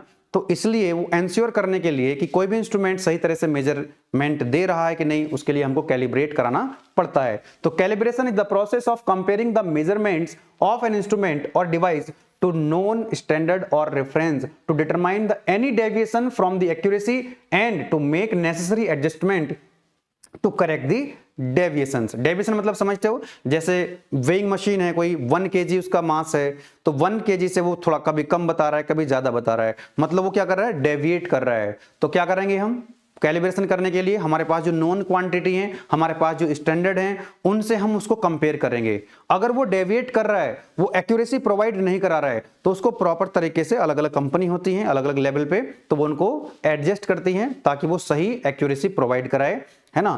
तो लिखा हुआ भी है the goal of the calibration. Calibration का पर्पस क्या है, गोल क्या है? To ensure that the instrument provides the accurate and reliable measurement, है ना। उस पर रिलायबिलिटी होनी चाहिए, वो रिलायबल होना चाहिए, ठीक है। तो calibration provides the consistency in readings and reduce the error. Obviously जब एक्यूरेसी प्रोवाइड कराने का ये प्रोसेस है तो एरर क्या होगी, उसमें नहीं होगी, ना के बराबर होगी, ठीक है। चलिए, तो ये बात होगी आपकी कैलिब्रेशन की, और 2 मार्क्स में कैलिब्रेशन पूछ लेता है। नाउ मेजरमेंट, अब हम बात कर रहे हैं यहां पे measurement of various physical quantities. तो सबसे पहले आता है आपका मेजरमेंट ऑफ प्रेशर। तो यूनिट नंबर 4 में आप लोगों ने पढ़ा होगा प्रेशर क्या होता है, कि it is defined as the normal force upon area. Normal force upon area को हम क्या बोलते हैं, प्रेशर बोलते हैं। तो ये डेफिनेशन ऑलरेडी आप यूनिट नंबर 4 में पढ़ चुके हैं। यहां पर आप खूब सारे न्यूमेरिकल भी, खूब सारे तो नहीं, 1-2 न्यूमेरिकल भी आपको कराए हुए हैं, वो AKT में पूछे भी जाते हैं। ये स्केलर क्वांटिटी होती है, और यहां पर आप देख सकते हैं, ये मैंने आपको बताया था एटमॉस्फेरिक प्रेशर क्या होता है, गेज प्रेशर क्या होता है, और एब्सोल्यूट प्रेशर क्या होता है। इसकी यूनिट होती है आपकी पास्कल, न्यूटन पर मीटर स्क्वायर, या इसकी यूनिट होती है बार भी होती है, करेक्ट। बार भी क्या होती है, इसकी एक यूनिट होती है। तो फिलहाल जो इस यूनिट के अंदर हम पढ़ने वाले हैं कि how to measure the pressure, pressure को कैसे मेजर करते हैं, ठीक है। तो वीडियो को लाइक और चैनल को सब्सक्राइब करते हुए आगे हम बढ़ते रहेंगे और अपने दोस्तों को शेयर करते रहें। तो मेजरमेंट ऑफ प्रेशर, प्रेशर को मेजर करना है। तो इसको मेजर करने के लिए जैसे कि मैंने सिलेबस में बताया था कि 2 डिवाइस आपको पढ़नी है, एक तो है यूट्यूब मैनोमीटर और दूसरा पढ़ना है आपको बर्डन ट्यूब प्रेशर गेज। इन 2 डिवाइस को पढ़ना है, एग्जाम में आया हुआ है, आई थिंक मैनोमीटर भी आया है और बर्डन ट्यूब प्रेशर गेज भी पूछा गया है। तो एक बार ये देख लेते हैं कि जो मैनोमीटर है ना, जो मैनोमीटर है, ये मैनोमीटर होता क्या है। कई बार आगे भी मास फ्लो रेट में भी मैनोमीटर का यूज होगा, बर्डन, तो कई बार आपको ये सुनने के लिए मिलेगा। तो it is an instrument, manometer एक ऐसा इंस्ट्रूमेंट है which is use for measuring the pressure, जो प्रेशर को मेजर करता है at a point in a fluid by balancing the column. दो कॉलम होते हैं, उनमें फ्लूइड भरा रहता है, उसको बैलेंस करके, है ना, बैलेंसिंग के माध्यम से ये प्रेशर को मेजर करने का काम करता है। अब ये इनका क्लासिफिकेशन देखें तो सिंपल मैनोमीटर्स भी होते हैं और डिफरेंशियल मैनोमीटर भी होते हैं। तो हमको पढ़ना है यहाँ पे simple U tube manometer, simple U tube manometer के बारे में हम लोग यहाँ पर पढ़ेंगे। तो करना क्या है, आपको प्रेशर मेजर करना है। तो होता क्या है ये, this manometer consist of U shaped glass tube as shown in the figure. नाम से पता लग रहा है यू ट्यूब मैनोमीटर है, तो ये जो मैनोमीटर होगा वो यू शेप का होगा, जैसा कि आप यहां पर इस डायग्राम में देख सकते हैं। यू शेप का एक ग्लास की ट्यूब होती है जिसको हम यू ट्यूब मैनोमीटर के नाम से जानते हैं। अब ये कैसे प्रेशर को मेजर करना है, आप मेजर करेंगे प्रेशर का, कोई पाइपलाइन होगी उसका प्रेशर मेजर कर सकते हैं, किसी टैंक के अंदर, किसी कंटेनर के अंदर कोई फ्लूइड भरा हुआ है, लिक्विड हो सकता है, कोई गैस हो सकती है, उसका आपको प्रेशर मेजर करना है। मान लो ये कोई कंटेनर है, कोई टैंक है, यहां पे ये कोई टैंक है, कंटेनर है, जिसका आपको क्या करना है, प्रेशर मेजर करना है। इस पॉइंट पे, इस पॉइंट का प्रेशर कितना है ये आपको बताना है। तो इस प्रेशर को मेजर कर सकते हो with the help of U tube manometer. क्या करना है आपको, ये जो इसके दो एंड यू शेप की जो आप ग्लास की ट्यूब देख रहे हो, इसका एक एंड तो वहां कनेक्ट करना है जहां पर आपको प्रेशर मेजर करना है। मान लो ये टैंक है, इसके अंदर कोई एयर या कोई और फ्लूइड भरा हुआ है, उसका प्रेशर मेजर करना है, तो यहां पर उसको आप कनेक्ट कर देंगे, एक इसका एंड। इसका जो दूसरा एंड होगा ये एटमॉस्फेयर में ओपन होगा, तो यहां पर लिखा हुआ भी है कि प्रेशर टू बी मेजर्ड, इसको वहां कनेक्ट करेंगे जहां का हमको प्रेशर मेजर करना है। और ये जो इसका जो ट्यूब का दूसरा एंड है ये ओपन रहेगा एटमॉस्फेरिक प्रेशर में। यहां पर कौन सा प्रेशर है, यहां पर है आपका एटमॉस्फेरिक प्रेशर। इसके अंदर एक फ्लूइड भरा रहता है जिसको हम बोलते हैं मैनोमेट्रिक फ्लूइड। क्या बोलते हैं, उसको बोलते हैं मैनोमेट्रिक फ्लूइड। यहां पर आप देखते हैं ब्लू कलर का जो भरा हुआ है ये है आपका मैनोमेट्रिक फ्लूइड। तो जब इसको आपने कनेक्ट कर दिया जहां पर प्रेशर मेजर करना है और इधर एटमॉस्फेरिक प्रेशर है, तो इसमें और इसमें क्या मिलेगा आपको, प्रेशर में डिफरेंस मिलेगा। तो इस पॉइंट पे और इस पॉइंट पे जब प्रेशर का डिफरेंस होगा, तो यहां पर मान लो प्रेशर ज्यादा है तो यहां पर एक प्रेशर लगेगा। तो ये जो कॉलम है, जो इसके अंदर मैनोमेट्रिक फ्लूइड भरा हुआ है, ये फ्लूइड ऊपर की तरफ जाएगा, बोलो यस और नो। अगर यहां का प्रेशर कम हुआ तो ये फ्लूइड नीचे की तरफ जाएगा। तो इसका मतलब ये है कि यहां पर जो एच है, हाइट, इस फ्लूइड के जो कॉलम की हाइट है ये मेजर कर लेंगे हम with the help of scale, और यहीं से हमको ये कैलिब्रेटेड होता है। ये जो फ्लूइड का कॉलम है जहां पर ये मैनोमेट्रिक फ्लूइड भरा हुआ है, ये जो हाइट है इसको हम मेजर कर सकते हैं with the help of scale. और ये कैलिब्रेटेड होता है कि भाई इतनी हाइट होगी तो इतना प्रेशर होगा, इतनी हाइट होगी तो इतना प्रेशर होगा। ये फॉर्मूला आप लोगों ने पढ़ा होगा, P is equal to rho into g into h, है ना। रो क्या है, फ्लूइड की डेंसिटी है, जी आपको पता है 9.8, तो एच की वैल्यू आपको यहां से मिल जाती है। आई होप कि ये बहुत ही सिंपल सा था, आपको समझ में आ गया होगा। लिखा हुआ है कि one end of the U tube is connected to the point where pressure has to be measured. इसका एक एंड हम वहां कनेक्ट करेंगे जहां का प्रेशर हमको मेजर करना है। While other end remains open to the atmospheric pressure, ये एटमॉस्फेरिक प्रेशर में इसका दूसरा एंड ओपन रहेगा। Water and mercury are used as the manometric fluid. यहां पे जो फ्लूइड भरा हुआ है, ये ब्लू कलर का आप देख रहे हैं, ये मैनोमेट्रिक फ्लूइड होता है, और ये वाटर भी हो सकता है, और जनरली मरकरी हम यूज करते हैं एज ए मैनोमेट्रिक फ्लूइड। इसकी अच्छी खासी कैरेक्टरिस्टिक्स होती हैं मरकरी की। एडवांटेज क्या लिख सकते हो इसके, सिंपल इन कंस्ट्रक्शन होता है, हाई एक्यूरेसी एंड सेंसिटिव भी होता है। डिसएडवांटेज में क्या होता है, थोड़ा लार्ज होता है, बल्कि होता है, करेक्ट, वो आप देख लीजिएगा एक पॉइंट। और दूसरा जो कई बार एग्जाम में आया हुआ है क्वेश्चन, कि बर्डन ट्यूब प्रेशर गेज की हेल्प से हम प्रेशर को कैसे मेजर करते हैं। तो यहां पर दो डायग्राम बने हुए हैं, ये समझाने के लिए बनाया हुआ है, आप केवल ये वाला डायग्राम बना दीजिएगा तो that is more than sufficient. तो देखो यहां पर क्या है, बर्डन ट्यूब प्रेशर गेज। तो Bourdon tube pressure gauge is used to measure the pressure from 0.6 bar to 7000 bar. तो 0.6 बार का मतलब समझते हो, आपको पता है जो एटमॉस्फेरिक प्रेशर होता है वो कितना होता है, दैट इज इक्वल टू 1 बार। और एटमॉस्फेरिक प्रेशर से जब कम प्रेशर होता है, एटमॉस्फेरिक प्रेशर से कम प्रेशर होता है, उसको हम बोलते हैं वैक्यूम प्रेशर। और यहां पर कितना दे रखा है इसने, 0.6 बार। इसका मतलब कि हम एटमॉस्फेरिक प्रेशर से कम प्रेशर यानी कि वैक्यूम प्रेशर को भी मेजर कर सकते हैं with the help of burden tube pressure gauge. और ज्यादा तो आप देख ही रहे हैं यहाँ पर 7000 बार, कितना भी ज्यादा प्रेशर हो उसको भी हम इसकी हेल्प से मेजर कर सकते हैं। It is a mechanical pressure measuring instrument. ये मैकेनिकल पूरा इसके अंदर जो होता है मैकेनिकली हम इसको मेजर करते हैं। It operates without any electric power, पूरा मैकेनिकल सिस्टम है, मैकेनिकल अरेंजमेंट इसके अंदर है, कोई भी इलेक्ट्रिक पावर इसके अंदर हम यूज नहीं करते हैं। जैसे आप जो टायर, जब आप अपनी व्हीकल्स के टायर्स में हवा फिल करवाते हो, एयर फिल करवाते हो, तो वो जो प्रेशर मेजर करता है वही तो होता है प्रेशर गेज, ठीक है ना। तो when the Bourdon tube is subjected to applied pressure then it deflect. समझो जरा यहाँ पे, यहाँ समझा देता हूं, वो जो चीज वहां लिखी हुई है मैं यहाँ पर आपको समझा देता हूं। तो यहाँ पर आप देखो कि भाई हमको प्रेशर मेजर करना है। जैसे मैंने बोला आपको टायर में जो एयर फिल करवाते हो तो वो क्या करता है, उस प्रेशर गेज को वहां पे कनेक्ट कर देता है जहां पे हमको प्रेशर मेजर करना है। तो कोई पाइपलाइन है, कोई टैंक है जहां पर आपको प्रेशर मेजर करना है किसी फ्लूइड का, तो यहां पर आप देख सकते हैं, यहां पे मैं बना देता हूं इस तरह से। फॉर एग्जांपल ये एक सेकेंड, यहां पे इसके अंदर कोई फ्लूइड है जिसका प्रेशर आपको मेजर करना है। इस पाइपलाइन के अंदर जो फ्लूइड भरा हुआ है उसका प्रेशर आपको मेजर करना है, पी कितना होगा। तो इसमें आप यहां देख सकते हैं सी टाइप की एक ट्यूब है, एक सी टाइप की एक ट्यूब है जो कि यहां से इस एंड से ये फ्री है और यहां पर ये फिक्स है जहां पर हमको प्रेशर मेजर करना है। अब आपने देखा होगा जैसे एक पाइप है ना, एक पाइप है प्लास्टिक का और वो मुड़ा हुआ है और उसमें आपने पानी सप्लाई कर दिया, वाटर सप्लाई कर दिया, तो पानी क्या होता है, वो पाइप जो है वो इस तरह से ओपन हो जाता है। मान लो इस तरह से पाइप है, इधर से आपने पाइप के अंदर पानी चला दिया, तो जब पानी आएगा तो उसका जो प्रेशर है वो उसको ऐसा क्या कर देगा, डिफ्लेक्ट करेगा। बोलिए सर नो, डिफ्लेक्ट करेगा। तो कुछ उसी तरह कॉन्सेप्ट यहाँ पे है। तो यहाँ पे क्या होगा कि जैसे ही इसके अंदर फ्लूइड फ्लो हो रहा होगा जिसका प्रेशर मेजर करना है, तो ये फ्लूइड इसके अंदर एंटर करेगा, ये फ्लूइड इसके अंदर एंटर करेगा, यहाँ पे गया फ्लूइड यहाँ पे गया। अब यहां पर आकर के ये सील्ड है, यहां से फ्लूइड बाहर नहीं निकलेगा। तो आप एक कॉमन सेंस लगाओ, जब इसके अंदर फ्लूइड एंटर करेगा, यहां से ये फिक्स है, तो क्या ये जो ट्यूब है इसका जो फ्री एंड है, इसका जो फ्री एंड है इसको हम लिख देंगे यहां पर, ये फ्री एंड है। तो क्या इस ट्यूब का फ्री एंड डिफ्लेक्ट होगा, क्या ये ओपन होना चाहेगा, क्या ये ओपन होना चाहेगा, बोलो यस और नो। तो ये ओपन होना चाहेगा। तो जब ये ओपन होना चाहेगा तो यहां पे जो एक लिंक लगा हुआ है, ये देख सकते हैं, एक सेक्टर है, एक लिंक है, तो ये इससे कनेक्ट होता है। ये क्या होता है, इससे कनेक्ट होता है। तो जब ये जो एंड मूव करेगा तो ये मूव करेगा, बोलो यस और नो। ये जो सेक्टर लगा हुआ है, अभी जब ये मूव करेगा तो इसका मतलब यहां पर देखो टीथ कटे हुए हैं, ये गियर टाइप का है। तो जब ये मूव करेगा ऐसे ऐसे, तो ये जो यहां पर पिनियन लगा हुआ है, गियर लगा हुआ है, गियर, इसके ऊपर भी टीथ कटे हुए हैं, तो ये मूव करेगा, बोलो यस और नो। ये ऐसे ऐसे मूव करेगा।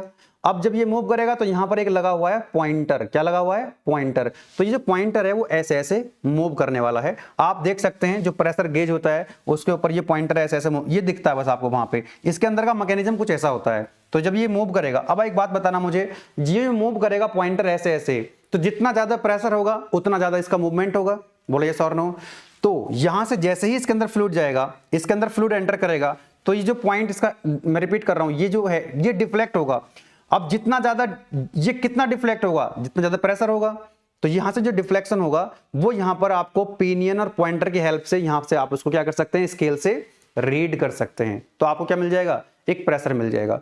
अल्टीमेटली इस एंड का डिफ्लेक्शन हमको मेजर करना होता है। इनडायरेक्ट मेथड है। कैसा मेथड है, इनडायरेक्ट, ठीक है। तो जितना ज्यादा प्रेशर होगा वो ऑलरेडी इसके अंदर कैलिब्रेशन होता है कि इतना, ये जो पॉइंटर है इतना मूव कर रहा होगा तो इसका मतलब इतना प्रेशर रहा होगा, इतना मूव करेगा तो इतना प्रेशर होगा। तो जो प्रेशर है वो यहां पर कैलिब्रेटेड ऑलरेडी होता है इंस्ट्रूमेंट के अंदर। तो आपको तो क्या करना है, बस यहां से इसका जो मूवमेंट है उसको चेक करना है। और उसके लिए हमने मैकेनिज्म यूज कर लिया यहां पे कि भाई लिंक और सेक्टर लगा हुआ, ये लिंक है, ये सेक्टर है, ये मूव करेगा तो ये मूव करेगा तो ये जो पिनियन है घूमना स्टार्ट हो जाएगा। यहीं पे एक पॉइंटर लगा हुआ है, ठीक है, इसको हम यहां से रीड कर लेंगे। तो इस तरह की जो वर्किंग है जो मैंने आपको समझाया है वो यहां पर लिखा हुआ है। एक एक स्टेप आप पढ़ते जाएंगे, आपको चीजें याद हो जाएंगी। ये डायग्राम बनाने की आवश्यकता नहीं है, केवल आप ये वाला डायग्राम बना सकते हैं। नोट्स कहां से मिलेंगे, एप्लीकेशन के अंदर, वो मैं स्टार्टिंग में आपको बता चुका हूं। इसका एडवांटेज लिख सकते हैं क्योंकि लॉन्ग क्वेश्चन में आता है। Advantages of the Bourdon tube, low cost होती है, सिंपल कंस्ट्रक्शन होता है, वाइड रेंज होती है, गुड एक्यूरेसी होती है, ठीक है, and adaptable to transducer designs, disadvantage में लिख सकते हैं, हिस्ट्रेसिस होते हैं इसके अंदर, बेसिकली मैकेनिकल, इसके अंदर मैकेनिकल कंस्ट्रक्शन है, मैकेनिकल लिंकेज लगे हुए हैं, तो रोटेशन भी होता है वहां पे, तो वहां पे हिस्ट्रेसिस का मतलब बेसिकली कि वहां वाइब्रेशंस हो सकते हैं, थोड़े बहुत वाइब्रेशंस वहां पे लिखा हुआ भी यहाँ पे नेक्स्ट पॉइंट में कि शॉक वाइब्रेशंस वगैरह इसके अंदर मिलते हैं। नेक्स्ट आता है आपका मास फ्लो रेट को कैसे मेजर करें, ये भी शायद एग्जाम में एक बार आपसे पूछा जा चुका है, लॉन्ग क्वेश्चन में आता है कि मास फ्लो रेट को कैसे मेजर किया जाए। तो आपने सिलेबस में देखा था, यहां भी दो डिवाइस हैं जिनकी हेल्प से हम मास फ्लो रेट को मेजर कर सकते हैं। फर्स्ट वन इज वेंचुरीमीटर, तो वेंचुरीमीटर को एक बार समझते हैं कि it is gradually converging diverging device. ये कैसी डिवाइस है? कन्वर्जिंग का मतलब होता है कुछ इस तरह से, ये होता है कन्वर्जिंग और ये होता है आपका डाइवर्जिंग। जब एरिया डिक्रीज हो रहा हो तो कन्वर्जिंग, और एरिया इंक्रीज हो रहा हो तो वो क्या होता है आपका डाइवर्जिंग। आप यहां पर देख सकते हो, ये है आपका वेंचुरीमीटर, तो ये देखो पहले क्या हुआ, कन्वर्ज हुआ, यानी कि इसका जो डायमीटर है वो डिक्रीज हुआ, और फिर उसके बाद यहां पर थ्रोट है, यानी कि इसका यहां पर डायमीटर मिनिमम है, और उसके बाद क्या हो गया यहां पे, ये दिस इज डाइवर्जिंग सेक्शन। तो पहले कन्वर्ज होगा और फिर डाइवर्ज होगा, पहले कन्वर्ज होगा फिर डाइवर्ज होगा। तो वही चीज यहां लिखी गई है कि ग्रेजुअली, अब ऐसा नहीं है कि मतलब अचानक से सडनली कुछ हो जाएगा इसमें, ग्रेजुअली कम होगा डायमीटर और ग्रेजुअली इंक्रीज होगा डायमीटर। तो वही लिखा हुआ है, it is gradually converging diverging device that is used to measure the discharge of the fluid flow. Discharge बोले तो mass flow rate. Venturimeter work on the Bernoulli equation. किस प्रिंसिपल पे काम करता है? बर्नौली प्रिंसिपल पे, बर्नौली इक्वेशन पे ये काम करता है। बर्नौली इक्वेशन पहले सिलेबस में थी, अभी आपके सिलेबस में नहीं है। Bernoulli equation is based on the energy conservation, जिस पर ये काम करता है, and it is one of the costlier device to measure the discharge. इसके बाद हम ऑरिफिस मीटर भी पढ़ेंगे, तो ऑरिफिस मीटर और वेंचुरीमीटर दोनों से हम फ्लो रेट को मेजर करते हैं। दोनों में अगर कंपेयर करें तो ये कॉस्टली होता है, इसकी एक्यूरेसी भी क्या होती है, ज्यादा होती है। ठीक है, एक्यूरेसी इसकी हाई होगी, लॉसेस इसके अंदर कम होंगे, लॉस कम होंगे और इसकी एक्यूरेसी ज्यादा होगी। ऑरिफिस मीटर में इसका उल्टा हो जाएगा, वो ये महंगा है तो वो सस्ता होगा, उसके अंदर लॉसेस ज्यादा होंगे और उसकी जो एक्यूरेसी होगी वो कम होगी। इसका जो कोएफिशिएंट ऑफ डिस्चार्ज होता है, वैल्यू ऑफ सीडी बोले तो कोएफिशिएंट ऑफ डिस्चार्ज इसका ज्यादा होता है, 0.98 से लेकर के 0.98 तक होता है, 94 से 98 तक होता है। और ये होता क्या है, coefficient of discharge actual discharge divided by theoretical discharge. इसके मेन पार्ट्स कौन कौन से होते हैं? एक तो है कन्वर्जिंग पार्ट, जैसे मैंने आपको ये बताया, ये कन्वर्जिंग पार्ट हो गया, तीन पार्ट हो गए इसके, converging 1, converging 2, throat and divergent. तो ये तो हो गया कन्वर्जिंग पार्ट, ये हो गया इसका throat and this is the diverging part. लिखा हुआ भी है converging cone, throat and diverging cone. बात समझ में आ रही है? अब ये काम कैसे करता है उसको भी थोड़ा देख लीजिए। तो देखो यहां पे हमने एक मैनोमीटर लगाया हुआ है, बेसिकली हमको क्या करना है, डिस्चार्ज मेजर करना है, यानी कि मास फ्लो रेट को मेजर करना है। क्यू का मतलब है यहां पर डिस्चार्ज बोले तो mass flow rate, A1 A2 square root 2GH upon A1 square minus A2 square. A1 A2 क्या है कि यहां पर आपने क्या करा, इसको आप कह सकते हैं कि आपने यहां पर एक मैनोमीटर लगाया, यहां पे इसको बोल दीजिए 0.1, इसको बोल दीजिए 0.1, इसको बोल दीजिए पॉइंट नंबर 2, है ना, 0.1 और 0.2। अब 1 से 2 की तरफ क्या हो रहा है, एरिया डिक्रीज हो रहा है। आप ध्यान से समझना कि 1 से 2 की तरफ हम जा रहे हैं, 1 से 2 की तरफ हम जा रहे हैं, तो एरिया क्या हुआ है, डिक्रीज हुआ है। और A1 आपको पता है, कंटिन्यूटी इक्वेशन पढ़ी थी यूनिट नंबर 4 में, तो 1 पॉइंट और 2 पॉइंट पे जब हम कंटिन्यूटी इक्वेशन लगाते हैं, A1 V1 is equal to A2 V2, मतलब ये हुआ कि A और B का जो प्रोडक्ट होता है वो कांस्टेंट होता है, एरिया और वेलोसिटी का जो प्रोडक्ट है वो कांस्टेंट होता है इनकंप्रेसिबल फ्लूइड के लिए। बोलो यस और नो? अगर एरिया डिक्रीज हुआ है 1 से 2 की तरफ, अगर एरिया डिक्रीज हुआ है तो ऑब्वियसली क्या होगा, वेलोसिटी इंक्रीज होगी। इसका मतलब ये हुआ कि अगर यहां वेलोसिटी V1 थी और यहां पर वेलोसिटी V2 है, तो V2 की वैल्यू ज्यादा होगी V1 से, बिकॉज एरिया की जो वैल्यू है वो क्या हो गई है, A2 की वैल्यू कम हो गई है A1 से। अगर वेलोसिटी 1 से 2 की तरफ बढ़ रही है, अगर 1 से 2 की तरफ वेलोसिटी बढ़ेगी, इसका मतलब हाफ ऑफ mv स्क्वायर, यानी कि काइनेटिक एनर्जी बढ़ेगी। क्या बढ़ेगी, काइनेटिक एनर्जी बढ़ेगी। और आप सभी जानते हैं कि energy neither be created nor be destroy, it can transfer from one form of energy to another form of energy. Energy एक फॉर्म से दूसरी फॉर्म में ट्रांसफर हो सकती है। तो जब वेलोसिटी बढ़ रही है 1 से 2 की तरफ, ध्यान समझना, 1 से 2 की तरफ वेलोसिटी बढ़ी तो काइनेटिक एनर्जी बढ़ी, काइनेटिक एनर्जी बढ़ी है तो कोई एनर्जी रही होगी जो घटेगी। तो इसका मतलब 1 से 2 की तरफ जब जाओगे तो प्रेशर एनर्जी घटेगी, इसका मतलब प्रेशर घटेगा।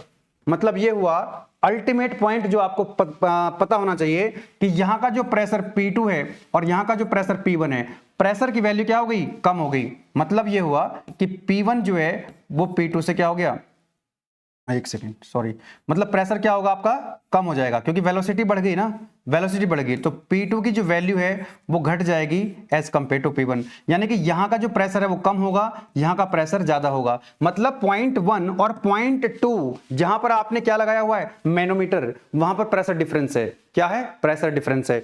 तो यहां का जो प्रेशर है वो ज्यादा है, यहां का प्रेशर कम है। इस प्रेशर डिफरेंस की वजह से क्या होगा, ये हाइट आपको डिफरेंस दिखाई देगा।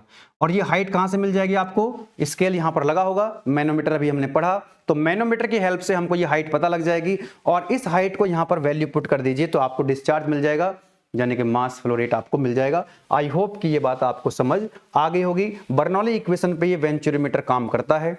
कॉन्टिन्यूटी इक्वेशन की हेल्प से हमको ये पता लग जाता है, कॉन्टिन्यूटी इक्वेशन की हेल्प से हमको ये पता लग जाता है कि जब आप इधर की तरफ चलोगे तो एरिया कम होगा तो वेलोसिटी बढ़ेगी, वेलोसिटी बढ़ेगी तो प्रेशर घटेगा, तो इस पॉइंट का और इस पॉइंट में प्रेशर डिफरेंस आएगा, जिसकी वजह से ये हाइट आपको मिल जाएगी मैनोमीटर की हेल्प से। तो इस फॉर्मूले में आप रख करके डिस्चार्ज कैलकुलेट कर सकते हैं। A1 A2 ये आपको ऑलरेडी पता है, क्योंकि ये जो एक डिवाइस है जब आप इसको मार्केट से लाएंगे तो इसका डायमीटर पता होगा, इसका एरिया आपको ऑलरेडी पता होगा, वो नोन होता है पहले से ही। तो जब हम भी आपको, मान लीजिए आपके घरों में जो पाइपलाइन बिछी हुई है जिसके अंदर वाटर फिल हो रहा है, आप चाहते हैं कि इस पाइप के अंदर जो वाटर फिल हो रहा है उसका मास फ्लो रेट क्या है, तो उसके लिए आप क्या यूज कर सकते हैं, वेंचुरीमीटर उसमें लगा सकते हैं पाइप में। जैसे कि कोई पाइप है तो पाइप में कट लगाओ, वहां पर वेंचुरीमीटर फिट कर दो, तो ये वेंचुरीमीटर आपको क्या बता देगा, मास फ्लो रेट बता देगा, डिस्चार्ज बता देगा, किस रेट से जो फ्लूइड है वो फ्लो हो रहा है उसके अंदर। लेकिन ये कॉस्टली होता है, एक्यूरेसी अच्छी होती है। यही जो मैंने आपको बताया है वो सारी कहानी यहां पर अंग्रेजी में लिखी गई है। नेक्स्ट जो डिवाइस आती है दैट इज ऑरिफिस मीटर। जैसे वेंचुरीमीटर है ऐसे ही ऑरिफिस मीटर है। तो orifice meter is a cheapest device to measure the discharge. ये भी डिस्चार्ज को मेजर करती है लेकिन उससे काफी सस्ती है। लॉसेस इसके अंदर ज्यादा होंगे और जो लॉसेस ज्यादा होंगे एक्यूरेसी इसकी कम होगी, और सीडी की जो वैल्यू वो भी कम होती है 0.60 टू 0.65, जबकि उसके अंदर 0.94 से 0.98 तक था कोएफिशिएंट ऑफ डिस्चार्ज। इसके अंदर भी वही है कि जिस पाइप लाइन के अंदर आपको डिस्चार्ज चेक करना है कि मास फ्लो रेट कितना है, तो वहां पर आपने क्या कर देना है, एक ऑरिफिस प्लेट लगा देनी है ना। ये डिवाइस है पूरी, तो आप देख सकते हैं यहां पर एक सर्कुलर प्लेट है। ये क्या होती है, ऑरिफिस मीटर। ये जो होता है ऑरिफिस मीटर एक प्लेट होती है, जैसे इसके अंदर पाइप लाइन है, इसके अंदर जो फ्लूइड है उसका मास फ्लो रेट मेजर करना है, तो इस पाइप के अंदर हमने क्या कर दिया, एक ऑरिफिस प्लेट लगा दी सर्कुलर। तो यहां पर जब इसके अंदर प्लेट लगाओगे, इस प्लेट का देख रहे हो डायमीटर कम है, और जबकि जिस पाइप के अंदर ये लगाई गई है उसका डायमीटर ज्यादा है। तो वही चीज यहां लिखी गई है कि orifice meter is a device used to determine the rate of flow through the pipe. Pipe के अंदर जो फ्लूइड फ्लो हो रहा है उसका प्रेशर मेजर करना है। It consist of flat circular plate which has sharp edges, circular hole called orifice. मतलब ये सर्कुलर प्लेट है, आप इसको वैसे देखो, पाइप के अंदर ही सर्कुलर प्लेट है और सर्कुलर प्लेट के अंदर एक होल है। सर्कुलर प्लेट के अंदर क्या है, होल है, and it is fixed concentric to the pipe. Pipe के अंदर इसको हमने फिट कर दिया है। The orifice diameter is generally kept half of the diameter of the pipe. ये पाइप का डायमीटर है और ये जो ऑरिफिस का डायमीटर है जस्ट इसका मतलब लगभग इसका हाफ होता है। बात समझ में आ गई। अब यहाँ का आप देखो, यहाँ पे फिर हमने क्या करा, जैसे हमने इस वेंचुरीमीटर के अंदर, जैसे वेंचुरीमीटर के अंदर एक मैनोमीटर लगाया था, यहाँ भी हमने एक क्या लगा दिया, मैनोमीटर लगा दिया। यहाँ पर आप देख सकते हैं, इसको मान लो 0.1 है और ये 0.2 है। जब इधर से फ्लूइड फ्लो होगा तो आप बताओ इस फ्लूइड की जो स्ट्रीम बनी हुई है उसका डायमीटर सबसे कम कहाँ होगा, क्या यहाँ पर कम होगा या इसके आगे चल करके होगा। फ्लूइड ऐसा फ्लो होगा ना, ऐसे जाएगा, और जब उसको रास्ता छोटा हो गया चलने का, पानी को निकलने का या किसी फ्लूइड को निकलने का, तो वह ऐसे चल के ऐसे नैरो हो जाएगा। तो देखो आप यहां पर देख रहे हो, ये देखो नैरो हो गया यहां पर, क्योंकि यहां प्लेट लगी हुई है, और फिर उसको ये ऐसे जाएगा आगे, इस तरह से जाएगा लाइक दिस, नैरो होता हुआ।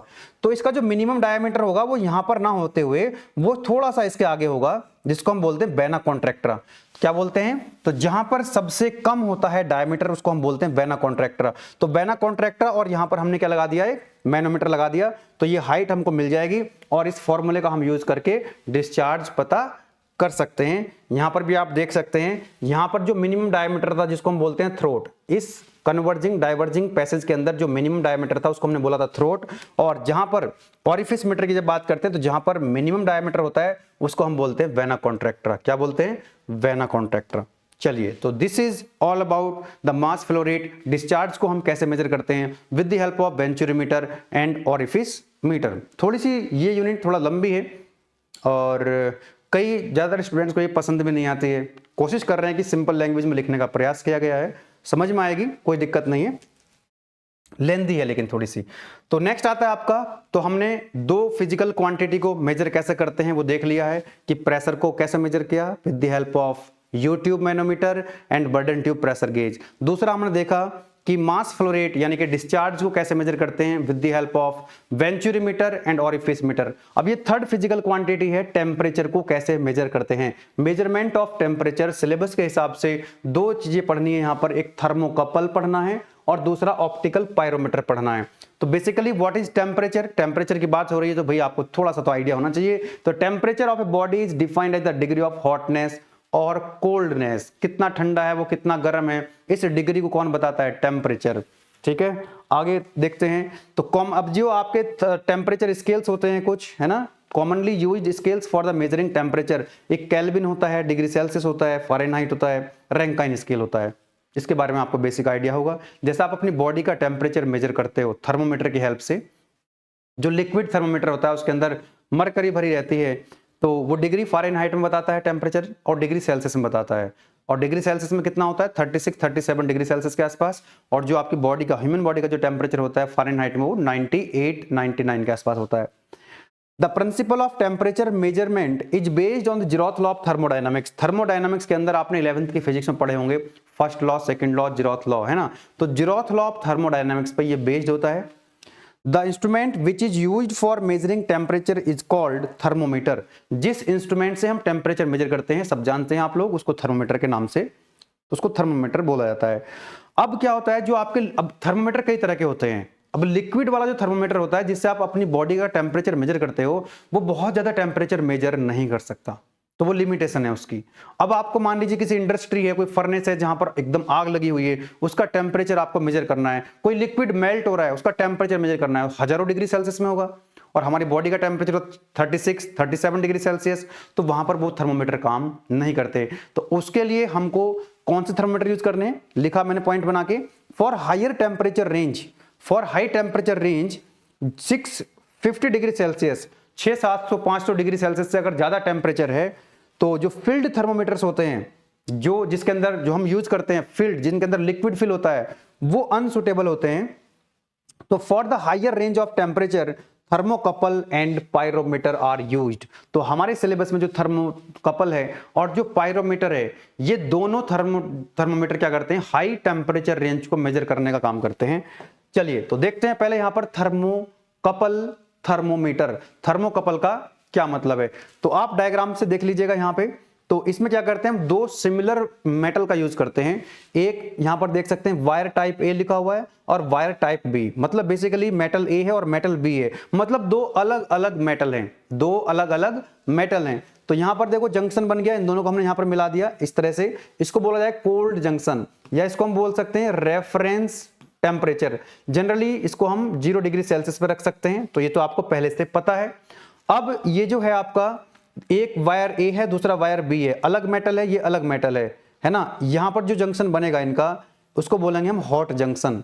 ये वो जंक्शन है जहां पर हमको टेम्परेचर मेजर करना है। तो एक कोल्ड जंक्शन होता है, एक हॉट जंक्शन होता है। This is the hot junction and this is the cold junction लिखा हुआ है। It is most popular electrical method for temperature measurement in the industrial applications, जहां पर टेम्परेचर रेंज ज्यादा होती है, काफी मतलब यूज किया जाता है इसका।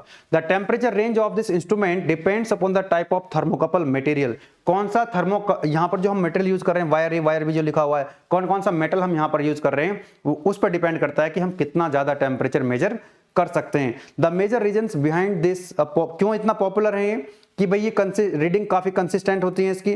They can measure over a wide range, काफी ज्यादा टेम्परेचर ये मतलब मेजर कर सकते हैं। और बाकी इसकी जो वर्किंग है वो मैंने आगे लिखी हुई है, यहां पर एक्सप्लेन कर देता हूं। तो मैंने क्या बोला आपको कि एक होता है कोल्ड जंक्शन, एक हॉट जंक्शन। जो हॉट जंक्शन है वो जंक्शन है जहां पर हमको टेम्परेचर मेजर करना है, सोर्स का टेम्परेचर देखना है हमको। यहाँ पे इसको मान लीजिए फिक्स कर देते हैं 0 डिग्री सेल्सियस, कोल्ड जंक्शन। अब हमने क्या करा यहाँ पे, एक्चुअली ये जो डिवाइस है आपकी, इसमें एक लगा होता है वोल्ट मीटर। ये क्या करता है, वोल्ट मीटर वोल्टेज बता देता है, ईएमएफ बता देता है। क्या बता देता है, ईएमएफ बोले तो वोल्टेज। एक्चुअली ये जो आपका थर्मोकपल है ये सीबेक इफेक्ट पे काम करता है। क्या करता है, ये सीबेक इफेक्ट पे काम करता है। सीबेक इफेक्ट के बारे में मैंने एक लाइन यहां पर लिख दी है, the working of thermocouple is based on the principle of Seebeck effect. ये सीबेक इफेक्ट क्या होता है उसको भी लिख दिया यहां पे कि when to junction of pair of dissimilar metal, जो डिसिमिलर मेटल का जो पेयर है ना, अलग अलग वायर है, वायर ए वायर बी, अलग अलग मेटल्स हैं, are maintained at different temperatures. उनको अगर हम डिफरेंट टेम्परेचर पर मेंटेन करें तो क्या होता है, एक ईएमएफ जनरेट होता है, एक वोल्टेज जनरेट होता है, एक ईएमएफ जनरेट होता है। दो सिमिलर मेटल्स हैं, अलग अलग मेटल हैं, मेटल ए मेटल बी, उनको हम अलग अलग टेम्परेचर पर अगर मेंटेन करेंगे, एक का टेम्परेचर ज्यादा होगा एक जंक्शन का, दूसरे का टेम्परेचर ज्यादा होगा, एक हॉट जंक्शन है कोल्ड जंक्शन है, तो उसकी वजह से क्या होता है कि ईएमएफ जनरेट होता है, एक वोल्टेज जनरेट होता है। And this phenomena of generation of EMF is called Seebeck effect. ये जो ईएमएफ जनरेट हुआ है उसी को हम सीबेक इफेक्ट बोलते हैं, और इस सीबेक इफेक्ट पे ही थर्मोकपल काम करता है। सेंसिटिव वोल्ट मीटर, एक सेंसिटिव एक वोल्ट मीटर वहां पर लगा रहता है, to circuit will indicate the voltage. अब ये कितना वोल्टेज तो जनरेट हो रहा है भाई, यहां पर जो वोल्टेज जनरेट हो रहा है, जो ईएमएफ जनरेट हो रहा है, जिसको हम सीबेक इफेक्ट बोल रहे हैं, इस ईएमएफ को मतलब पता करने के लिए यहां पर क्या लगा दिया हमने, एक वोल्ट मीटर लगा दिया। अब ये जो ईएमएफ है ये को रिलेटेड होता है किसके साथ, टेम्परेचर के साथ, क्योंकि अल्टीमेटली हमको टेम्परेचर मेजर करना है। क्या मेजर करना है, टेम्परेचर। तो टेम्परेचर को मेजर करने के लिए हमको क्या पता होना चाहिए, ईएमएफ। और हम ये आपको बोल रहे हैं कि ये कैलिब्रेटेड होता है, ये जो ईएमएफ है, ये जो वोल्टेज यहां पर जनरेट हो रहा है, ये टेम्परेचर के साथ को रिलेटेड है, ये टेम्परेचर के साथ कैलिब्रेटेड है। मतलब ये हुआ कि इतना ईएमएफ है तो इतना टेम्परेचर होगा, इतना ईएमएफ है तो इतना टेम्परेचर होगा, अलग अलग ईएमएफ पे क्या होगा, अलग अलग टेम्परेचर होगा। तो अब आपको जब इसमें रिलेशन एक पता है, आपको अगर आपको ईएमएफ पता लग जाएगा तो अल्टीमेटली आपको टेम्परेचर पता लग जाएगा। तो इसकी हेल्प से हमको क्या पता लग गया, वोल्ट मीटर की हेल्प से, कि कितना ईएमएफ है, कितना वोल्टेज है। जब वो पता लग गया तो वो किसके साथ कैलिब्रेटेड है, टेम्परेचर के, तो आपको टेम्परेचर पता लग जाएगा, यहाँ का टेम्परेचर कितना है वो आपको पता लग जाता है। वही चीज मैंने यहां पर लिखी हुई है, ठीक है। चलिए आगे बढ़ते हैं। नेक्स्ट आता है आपका ऑप्टिकल पायरोमीटर। थोड़ा सा मुश्किल होता है इसको समझने का प्रयास करते हैं। इसको डायग्राम से ही मैं आपको समझा देता हूं। तो पहली बात तो आप ये समझें कि जहां पर फर्नेस है, जैसे इंडस्ट्री के अंदर फर्नेस होती है तो काफी ज्यादा टेम्परेचर वहां पे होता है, वहां से थर्मल एनर्जी निकल रही होती है, और जब थर्मल एनर्जी निकल रही होती है मतलब एक तरह से थर्मल रेडिएट वहां से होता है। वो चीज मैंने यहां पर लिखी हुई है, बेसिक फिजिक्स की चीजें हैं कि क्या है आपका optical pyrometer. It is a device which measure the temperature as a change in brightness. जो थर्मल एनर्जी वहां से निकलेगी, जो रेडिएशन वहां से निकलेंगे, तो वहां पे जब रेडिएशन निकलती हैं तो आपको जानते हैं कि अलग अलग वेवलेंथ की रेडिएशन निकलेंगी। तो अलग अलग वेवलेंथ की जब रेडिएशन निकलेंगी तो वहां से हमको ब्राइटनेस पता लग जाएगी। अगर हम बेसिकली यहां पर ब्राइटनेस की बात हो रही होती है, जैसे हमने अभी देखा कि ईएमएफ की हेल्प से हमने टेम्परेचर को मेजर कर लिया, तो यहां पर अगर हम ब्राइटनेस को मेजर कर ले, तो ब्राइटनेस को जब मेजर कर लेंगे तो हमको ब्राइटनेस की हेल्प से टेम्परेचर पता लग जाएगा। वो अभी नेक्स्ट में जो डायग्राम बना हुआ है वहां से आपको समझ में आएगा। According to the Planck's law, energy levels in the radiation emitted by the hot body, जो हॉट बॉडी है, जो सोर्स है जिसका टेम्परेचर हमको मेजर करना है, are distributed in the different wavelength. एक भट्टी चल रही है, एक फर्नेस है, उसमें से रेडिएशन निकल रही है, तो वो अलग अलग वेवलेंथ की होती है, और उसमें से कुछ रेडिएशन ऐसी वेवलेंथ की होंगी, ऐसी वेवलेंथ की होंगी जो विजिबल होती हैं। क्या होती हैं? विजिबल होती हैं। तो उसकी जो ब्राइटनेस है उसको बेसिकली हम यहां पर मेजर करेंगे, और उस ब्राइटनेस की हेल्प से हम क्या करेंगे? टेम्परेचर को मेजर करेंगे।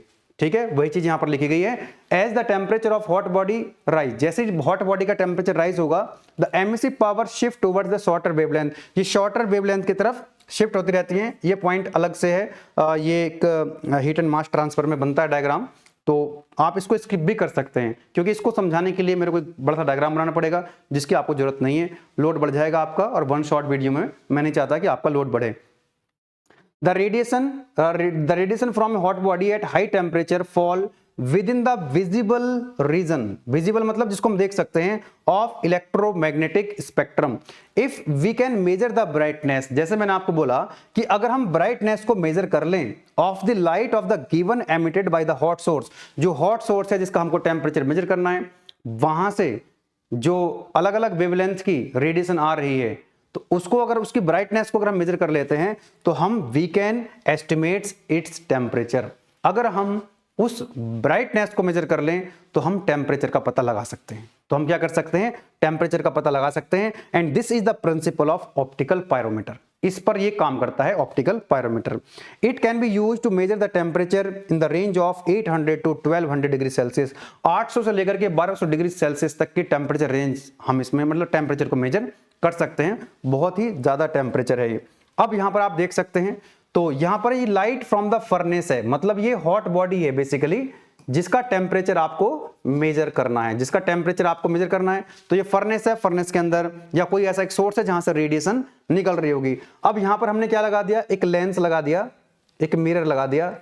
तो इस मिरर का काम क्या है? लेंस का काम क्या है कि यहां से जो अलग अलग वेवलेंथ की रेडिएशन आएगी, तो इसको एब्जॉर्ब करेगा, और एब्जॉर्ब करने के बाद ये इसको क्या करेगा? फोकस करेगा। यहां पर ये क्या करेगा?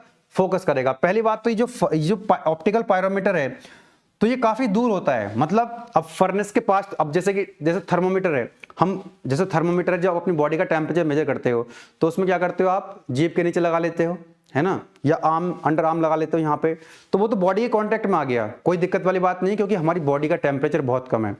अब आप उसके अंदर तो लिक्विड भरा रहता है, अब ऐसा टाइप का कोई थर्मोमीटर आप यूज करोगे और भट्टी के अंदर लगाओगे तो मेल्ट हो जाएगा। Are you getting my point? तो ये जो आपका ऑप्टिकल पायरोमीटर है, जिस बॉडी का टेम्परेचर आपको मेजर करना है, बहुत हाई टेम्परेचर है, पहली बात तो उससे काफी डिस्टेंस पे होता है। अब यहां से जो हॉट बॉडी है, यहां से जो रेडिएशन निकलेंगी कहां पे जाएंगी? ये जाएंगी लेंस के पास। ये क्या करेगा? इसको फोकस करेगा। अब आगे की कहानी समझो। इसमें क्या होता है? एक लैंप लगा रहता है यहां पर, आपको क्या लगाता है? लैंप लगा रहता है, एक रेफरेंस का काम करता है यहां पे।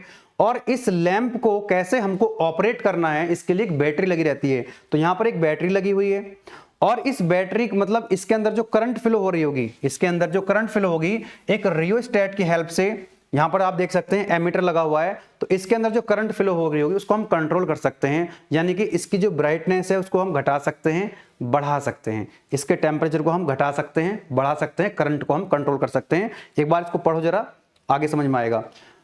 आई piece at the right side and an optical lens on the left. यहां पर कह रहा है कि लेफ्ट में हमने ऑप्टिकल लेंस लगा दिया और राइट साइड में हमने आई पीस है, मतलब यहां से हम देख सकते हैं इसकी ब्राइटनेस को।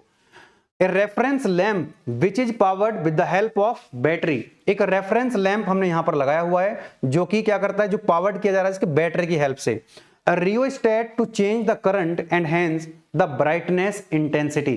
यहां पर मैंने बोला आपको कि एक रियोस्टेट यहां पर लगा हुआ है, आप देख सकते हैं एक रियोस्टेट लगा हुआ है जो करंट को वेरी कर सकता है, जिसकी वजह से क्या होगी? इस लैंप की जो ब्राइटनेस है उसको हम वेरी करा सकते हैं। ब्राइटनेस को हम यहां से वेरी करा सकते हैं with the help of rheostat by controlling the current. ये बात आपको समझ में आ रही है? आगे बढ़ते हैं। So as to increase the temperature range which is to be measured। तो यहां से जिसका टेम्परेचर, जो सोर्स है, जो हॉट बॉडी है, उसका टेम्परेचर जैसे बढ़ेगा, जिसको हमको मेजर करना है, as absorption screen is fitted. एक स्क्रीन यहां पर हमने एक यहां पर स्क्रीन भी लगा दी है, ठीक है, fitted between the optical lens and reference bulb. Okay, आगे बढ़ते हैं। इसका प्रिंसिपल यहां पर आपको समझ में आएगा।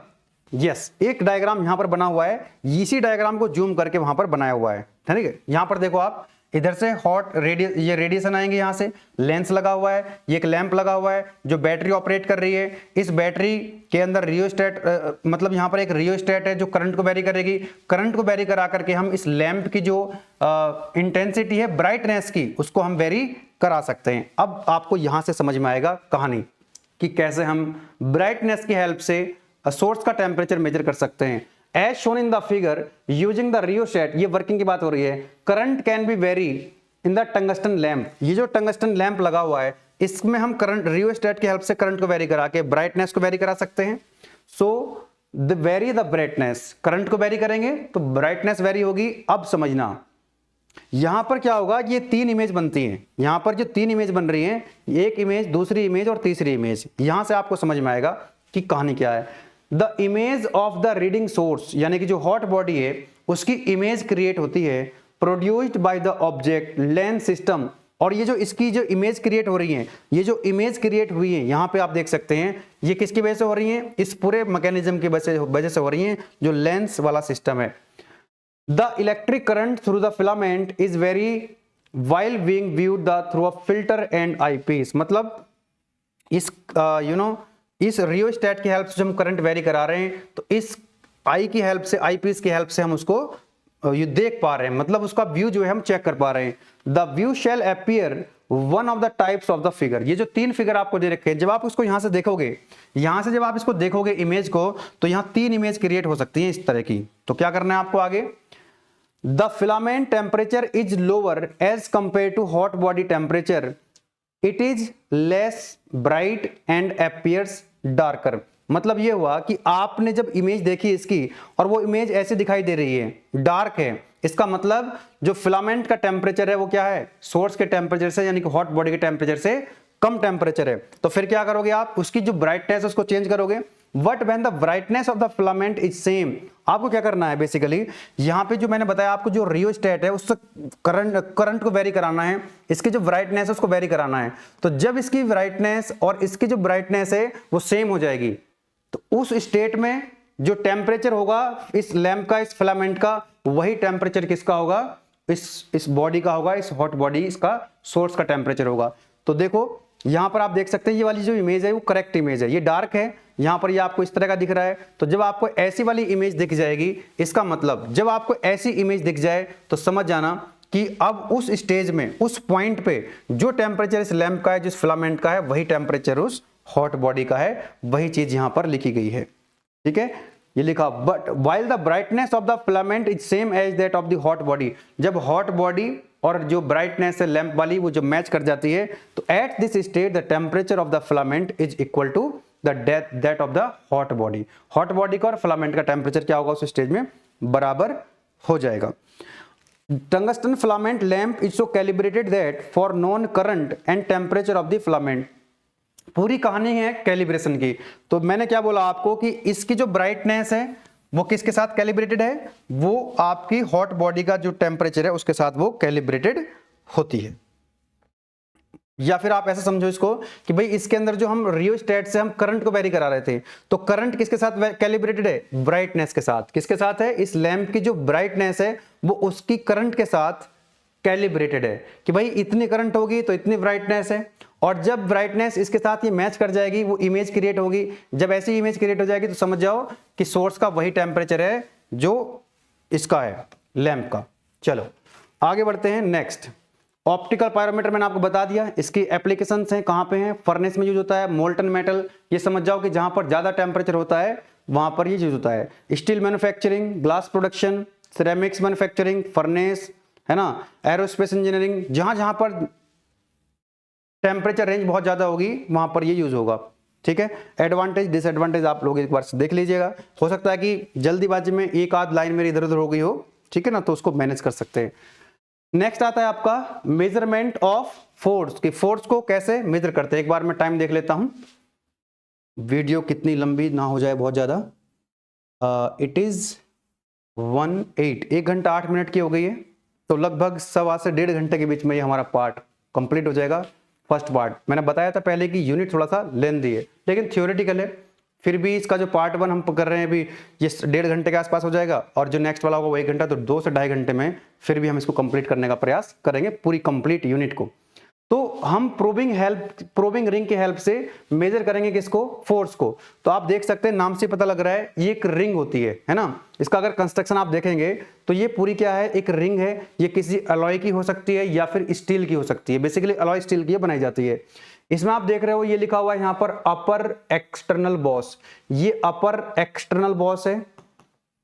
इसी तरह से ये अपर वाला ही है लेकिन ये इंटरनल है। ये कैसा है आपका, दिस इज इंटरनल बॉस, है ना। और दोनों ही कैसे हैं, ये अपर हैं ये भी अपर है। इसी तरह से आप नीचे भी देख सकते हैं lower internal boss and this is the lower external boss. बात समझ में आ रही है। तो हर चीज यहां पर लिखी गई है, मैं दोबारा नहीं लिख रहा हूं इसको।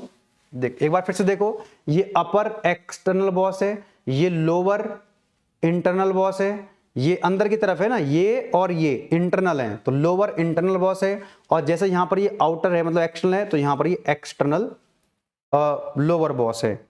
यहां पे एक माइक्रोमीटर स्क्रू लगा हुआ है और ये माइक्रोमीटर है। ये क्या है, माइक्रोमीटर है और ये माइक्रोमीटर स्क्रू है। अब इसकी वर्किंग समझते हैं। ये तो हो गया कंस्ट्रक्शन।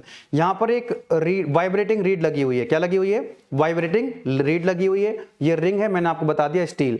अब आप ये नाम से देखो, प्रोबिंग रिंग की हेल्प से हमको क्या मेजर करना है, फोर्स को मेजर करना है। अब ये फोर्स को जब हम मेजर करेंगे तो कुछ प्रोबिंग रिंग ऐसी होती है जो टेंसाइल फोर्स को मेजर करती हैं। टेंसाइल मतलब ये वाला फोर्स। और कुछ प्रोबिंग रिंग कंप्रेसिव फोर्स को मेजर करती हैं, और कुछ प्रोबिंग रिंग ऐसी होती हैं जो टेंसाइल को भी और कंप्रेसिव फोर्स को मेजर कर सकती है। अब इसकी जो है वर्किंग को समझने का प्रयास करो। तो जो फोर्स हमको मेजर करना है वो फोर्स कहां पे लगाओगे, आप यहां पे लगाओगे एक्सटर्नल बॉसेस हैं। जैसे आपको यहां पर एक फोर्स लगेगा F, इसको आपने क्या करना है, मेजर करना है। और यहां भी आपने लगा दिया इस तरह से फोर्स F। तो ये कौन सा फोर्स हुआ, कंप्रेसिव। तो जब आप कंप्रेसिव फोर्स मेजर करोगे तो ये क्या होगी, ये जो रिंग है वो ऐसे कंप्रेस हो जाएगी। ये इलास्टिक रिंग होती है ना, ऐसे हो जाएगी। मतलब ये जो शेप है इसकी कुछ ऐसी दिखाई देने लग जाएगी, दब जाएगी ना ये। अगर आप टेंसाइल फोर्स लगाओगे यानी ऐसे वाला फोर्स, तो ये कुछ ऐसी दिखने लग जाएगी। बोलो यस और नो, ये बात तो समझ में आ रही है भाई। कंप्रेसिव फोर्स लगाओगे तो इस रिंग जो है वो ऐसे हो जाएगी। अगर टेंसाइल लगाओगे तो ये रिंग ऐसे खिंच जाएगी। बोलो यस और नो। तो ये जो कंप्रेस हो रही है या इलोंगेट हो रही है, मतलब इसके अंदर क्या आ रहे हैं, इलोंगेशन आ रहे हैं, इसके अंदर डिफॉर्मेशन आ रहे हैं। अब ये डिफॉर्मेशन आ रहा है, इसका मतलब डायमीटर चेंज हो रहा है। अल्टीमेटली इस रिंग का डायमीटर चेंज हो रहा है। तो ये तो हमको पहले से पता है कि इसका डायमीटर कितना है। अब जब आपने क्या करा, ये फोर्स लगाया, इस फोर्स को आपने मेजर करना है। भाई फोर्स तो मेजर करना है आपको इस रिंग से। तो जब आप फोर्स लगाओगे कहां पे, एक्सटर्नल बॉसेस पे। अब ये जो इंटरनल बॉसेस हैं इसमें क्या लगा हुआ है कि यहां पर वाइब्रेटिंग रीड लगी हुई है। और ये जो आप देख रहे हैं ये वाला जो इंटरनल बॉस है इसमें क्या लगा हुआ है, आपका माइक्रोमीटर स्क्रू लगा हुआ है, मतलब माइक्रोमीटर डायल लगा हुआ है जो इस डायमीटर में कितना चेंज हो रहा है उसको मेजर कर लेगा। तो ये बाहर दिख रहा है आपको, मैंने यहां पर बना दिया। ये जो रेड रेड सा दिख रहे हैं ये मैंने माइक्रोमीटर ऊपर लगा दिया है। ये माइक्रोमीटर मैंने यहां पर लगा दिया है इंटरनल बॉसेस पे। मैं रिपीट कर रहा हूं फिर से, ये स्टील की या अलॉय की क्या है, एक रिंग है। अपर बॉसेस, ये अपर बॉस है मतलब एक्सटर्नल बॉस है, ये एक्सटर्नल बॉस है। इन एक्सटर्नल बॉसेस पे हमने क्या लगाना है, फोर्स लगाना है, जिस फोर्स को मेजर करना है। अब जो इंटरनल बॉसेस हैं ये इंटरनल है, ये इंटरनल है। तो यहां पर एक क्या लग गई, वाइब्रेटिंग रीड लग गई। यहां पर क्या लगा आपका, माइक्रोमीटर लग गया। माइक्रोमीटर का काम क्या है, यहां पे इसका जो ये माइक्रोमीटर डायल जो लगा हुआ है ये क्या करेगा, इस डायमीटर को चेंज, जो डायमीटर में चेंज हो रहा है उसको मेजर करेगा। अब जितना डायमीटर में चेंज होगा ये कैलिब्रेटेड है किसके साथ, फोर्स के साथ, कि भाई इतना डायमीटर में अगर चेंज हुआ तो इतना फोर्स होगा, इतना डायमीटर में चेंज हुआ तो इतना फोर्स होगा। वो ऑलरेडी क्या है, कैलिब्रेटेड है। अल्टीमेटली कुछ भी नहीं करना आपको, इसका जो डायमीटर है वो चेंज करना है, वो डायमीटर मेजर करना है। वो डायमीटर क्यों चेंज हो रहा है, क्योंकि आपने फोर्स लगाया है जिसको हम मेजर करना चाहते हैं। अब समझो कैसे इसकी जो वर्किंग आगे की। तो हमने क्या करा, इसके ऊपर मान लो कंप्रेसिव फोर्स लगा दिया। क्या लगा दिया, कंप्रेसिव फोर्स लगा दिया। यहां पर हमने माइक्रोमीटर लगा दिया। अब ये क्या होगा, इस तरह से डिफॉर्म हो जाएगा, इलास्टिक डिफॉर्मेशन होंगे। इलास्टिक डिफॉर्मेशन लिखा होगा यहां पे। इलास्टिक डिफॉर्मेशन का मतलब समझते हो, इलास्टिक मतलब कि फोर्स लगाने के बाद जब आप उस फोर्स को हटाओगे तो वो अपनी ओरिजिनल शेप में, पुरानी शेप में वापस आ जाएगा। तो देखो आपने फोर्स लगाया, फोर्स लगाने के बाद ये ऐसे डिफॉर्म हो गई होगी। जब डिफॉर्म हो जाएगी तो क्या करोगे आप, ये जो रीड है इसको वाइब्रेट कराओगे, इसको टच करोगे ऐसे, तो ये क्या करेगी, ये ऐसे ऐसे वाइब्रेट करने लग जाएगी। अब जैसे जैसे ये वाइब्रेट कर रही है तो आपने क्या करना है, यहां पर देखो ये स्क्रू लगा हुआ है, यहाँ पे क्या लगा हुआ है आपका माइक्रोमीटर है, तो स्क्रू की हेल्प से क्या करोगे, एडजस्ट करोगे इसको, मतलब इसको ऐसे ऐसे नट को स्क्रू घुमाओगे तो ये ऊपर की तरफ जाएगी, और जब ये ऊपर की तरफ जाएगी तो जो रीड है यहाँ पर ये टच करेगी, यहाँ पर ये क्या करेगी, इसको टच करेगी। जब ये टच करेगी तो वहां से एक साउंड सुनाई देगी आपको। उस समय आपको देख लेना है कि उस टाइम जो है कितना इसका डायमीटर है, कितना डायमीटर चेंज हुआ है, कितना डायमीटर चेंज हो गया है, बस उस पॉइंट पर आपको रीडिंग नोट कर लेनी है। बात समझ में आ रही है भाई? ये जो माइक्रोमीटर लगा हुआ है, जब फोर्स लगाओगे तो ये कंप्रेस हो जाएगा इस तरह से। अब ये जो रीड लगी हुई है ये क्या करेगी, नाम से पता लग रहा है वाइब्रेटिंग रीड, तो इस तरह से वाइब्रेट करेगी। जब ये वाइब्रेट कर रही होगी तो आपने ये जो स्क्रू लगा हुआ है यहाँ पे, स्क्रू को घुमाना है और इसको ऊपर की तरफ एडजस्ट करना है, और जैसे ही ये माइक्रोमीटर का जो टॉप है, इसका जो बॉटम है यहाँ पे टच करेगा, जैसे यहाँ टच करेगा तो एक आवाज सुनाई देगी, है ना, तो उसी पॉइंट पे आपको रीडिंग नोट कर लेनी है। तो वो जो डायमीटर में चेंज हुआ होगा, वो जो इलास्टिक डिफॉर्मेशन हुए होंगे, वो फोर्स के साथ कैलिब्रेटेड होंगे, तो हमको पता लग जाएगा कि ये कितना फोर्स है। तो this is the construction and working of probing ring, जिसकी हेल्प से हम फोर्स को मेजर कर सकते हैं। ठीक है, मेजरमेंट ऑफ फोर्स, ये जो चीजें मैंने आपको बताई हैं वो चीज यहाँ पर लिखी गई है। नेक्स्ट आते हैं यहाँ पे प्रोनी ब्रेक डायनोमीटर। ये दूसरी डिवाइस है, दूसरा इंस्ट्रूमेंट है, ये टॉर्क को मेजर करने का इंस्ट्रूमेंट है, प्रोनी ब्रेक डायनोमीटर। सिलेबस के हिसाब से केवल एक प्रोबिंग रिंग पढ़नी थी फोर्स को मेजर करने के लिए, और यहां पर आपको प्रोनी ब्रेक डायनोमीटर पढ़ना है, किसको मेजर करने के लिए, टॉर्क को, या ब्रेक पावर भी कह सकते हैं, ब्रेक पावर को कैसे मेजर करते हैं। तो डायग्राम से आपको समझ में आ जाएगा ये सारी चीजें जो यहां पर लिखी गई हैं, मैं यहां पर समझाने का प्रयास कर रहा हूं आप लोगों को। आई होप कि डायग्राम आपको विजिबल होगा। तो इसलिए कि इसमें क्या करना है, हमको दो वुडन के ब्लॉक लेने हैं। क्या लेने हैं, दो वुडन के ब्लॉक लेने हैं। It consist of two wooden blocks placed around pulley of radius R as shown in the figure. क्या बोला इसने कि ये देखो लिखा हुआ है वुडन ब्लॉक, एक वुडन का ब्लॉक ये है और दूसरा वुडन का ब्लॉक ये है। ये अपर ब्लॉक हो गया वुडन का, ये लोअर ब्लॉक हो गया। इन दोनों ब्लॉक को हमने कनेक्ट कर लिया किससे, यहां पर आप देख सकते हैं ये पूरा स्पेंडल लगा हुआ है इस तरह से, यहां पे आप देख सकते हैं दोनों वुडन ब्लॉक, और यहां पर हमने क्या करा, नट और बोल्ट की हेल्प से इनको कनेक्ट कर दिया। अब ये जो दो अपर ब्लॉक और लोअर ब्लॉक है वुडन के, इनके बीच में एक हमने क्या लगाई, शाफ्ट। किसकी शाफ्ट है, इंजन की शाफ्ट, जिस इंजन की हमको पावर मेजर करनी है। भाई इंजन है, उसकी ये शाफ्ट है, ये शाफ्ट रोटेट कर रही है, तो इसकी कितनी पावर है, कितनी पावर ट्रांसफर कर रही है, उसको हमको मेजर करना है। तो यहां पर एक शाफ्ट लगी हुई है, आप देख सकते हैं, दिस इज द इंजन की शाफ्ट, जिस इंजन की पावर हमको मेजर करनी है। अब इस शाफ्ट के ऊपर क्या लगी हुई है, कि यहां पर आप देख सकते हैं दिस इज द पुली, ये एक पुली लगी हुई है, लिखा हुआ है यहां पे, बोलो यस और नो। मैं रफ कर दूं इसको, अब बात समझ में आ गई। अपर ब्लॉक है वुडन का, लोअर ब्लॉक है, उसके बीच में शाफ्ट है, और शाफ्ट के ऊपर क्या लगी हुई है, एक पुली लगी हुई है। क्या लगी हुई है, एक पुली लगी हुई है। तो जब ये शाफ्ट रोटेट करेगी तो पुली भी रोटेट करेगी, और पुली किसके कांटेक्ट में है, अपर ब्लॉक और लोअर वुडन ब्लॉक के बीच में है। किसके बीच में है, तो जब ये पुली रोटेट करेगी और इनको हम नट बोल्ट की हेल्प से एकदम टाइट कर देंगे लाइक दिस, तो क्या होगा, वहां पर फ्रिक्शन होगा। फ्रिक्शन की वजह से क्या होगी, वहां पर फ्रिक्शनल पावर आएगी। अब इसकी वर्किंग समझने का प्रयास करो। तो ये जो अपर ब्लॉक है वुडन का, यहां पर एक लीवर भी लगा हुआ है हॉरिजॉन्टल पोजीशन में। यहां पर क्या लगा हुआ है, एक लीवर, आप देख सकते हैं यहां पर एक लीवर लगा हुआ है, ये लिखा हुआ है यहां पे लीवर। ठीक है, यहां पर आप देख सकते हैं स्टॉपर्स लगे हुए हैं, ये है स्टॉप्स, ये स्टॉप है, ये स्टॉप है। समझना इसकी वर्किंग किस तरह से काम करता है। तो करना क्या है, आपको पावर मेजर करनी है, और पावर मेजर करने के लिए ये है पावर का फॉर्मूला 2 पाई NT/60। तो अल्टीमेटली अगर आपको टॉर्क पता लग जाएगा, T मतलब टॉर्क, तो आपको क्या मिल जाएगा, पावर मिल जाएगी। क्या मिल जाएगी, आपको पावर मिल जाएगी। देखो करना क्या है इसमें, इसकी जो पुली की रेडियस है वो कितनी मान रखी है हमने, R। तो एक बात बताओ, जब हमने ये क्या करा, वुडन ब्लॉक के बीच में इस पुली को हमने कर दिया, और फिर हमने शाफ्ट को जब रोटेट कराओगे, मान लो शाफ्ट जो पुली रोटेट कर रही है वो एंटी क्लॉकवाइज डायरेक्शन में रोटेट कर रही है। कैसे, एंटी क्लॉकवाइज। तो जब ये एंटी क्लॉकवाइज रोटेट करेगी, देखो जब ये ऐसे ऐसे रोटेट करेगी, तो ये जो लीवर है, ये लीवर ऊपर की तरफ जाएगा। अरे बोलो ऐसा और नो, जब ऐसा पुली जो है ऐसा लगेगी, फ्रिक्शन आएगा, तो जो लीवर है ये ऐसे ऐसे जाएगा। बोलो यस और नो। तो इसलिए हमने क्या लगा दिए, यहाँ पर स्टॉपर्स लगा दिए हैं, ताकि एक लिमिट से बाहर ना जाए। दूसरी चीज हमको करना क्या है बेसिकली इसमें, कि जब ये पुली घूम रही होगी, जब ये पुली घूम रही होगी, तो ये जो लीवर है ये हॉरिजॉन्टल पोजीशन में रहना चाहिए। किस में रहना चाहिए, ध्यान रखो, ये हॉरिजॉन्टल पोजीशन में रहना चाहिए। अब कोई चीज ऐसे उठ रही है ऊपर से, है ना, इस तरह से ये पुली घूमेगी तो ये उठेगी ऊपर ऐसे, तो इसको वहीं रोकना है। तो क्या करना है इसको, मतलब हॉरिजेंटल पोजीशन में रखना है। तो यहां पर हमने क्या कर दिया, ये हमने वेट लगा दिया, यहां पे ये वेट लगाया, ये वेट लगा दिया, ये वेट लगा दिया। तो क्या करेगा इसको, ये वेट इस तरह से, अब सुनो ध्यान से, इसको टाइट करना है, नट बोल्ट की हेल्प से कसना है इसको, और यहां पर हमको वेट लगाने हैं और इस तरह से इसको एडजस्ट करना है कि ये जो लीवर है ये हॉरिजेंटल पोजीशन में रहे। किसमें रहे, हॉरिजेंटल पोजीशन में रहे। तो जब ये हॉरिजेंटल पोजीशन में रहेगा और इंजन की शाफ्ट रोटेट कर रही होगी, तो ध्यान रखना कि जब इंजन की शाफ्ट कांस्टेंट स्पीड से रोटेट कर रही होगी, एन आरपीएम से, कितने, एन आरपीएम, जब इसकी स्पीड, ध्यान रखो, जब इसकी स्पीड क्या हो जाए, कांस्टेंट, कब, जब ये हॉरिजेंटल पोजीशन में रहेगा। ये हॉरिजेंटल पोजीशन में कब रहेगा, ये वेट आप लगा दोगे उसी हिसाब से, ये वेट आप उसी हिसाब से लगा दोगे। तो जब ये कांस्टेंट स्पीड से रोटेट कर रहा होगा तो आपको क्या मिल जाएंगे, इसके आरपीएम मिल जाएंगे, आपको वो आरपीएम पता लग जाएंगे, नंबर ऑफ रिवॉल्यूशन पर मिनट, एक मिनट में कितने रिवॉल्यूशन ये घूम रही है, ये मिल गया आपको रिवॉल्यूशन पर मिनट, एन की वैल्यू मिल गई।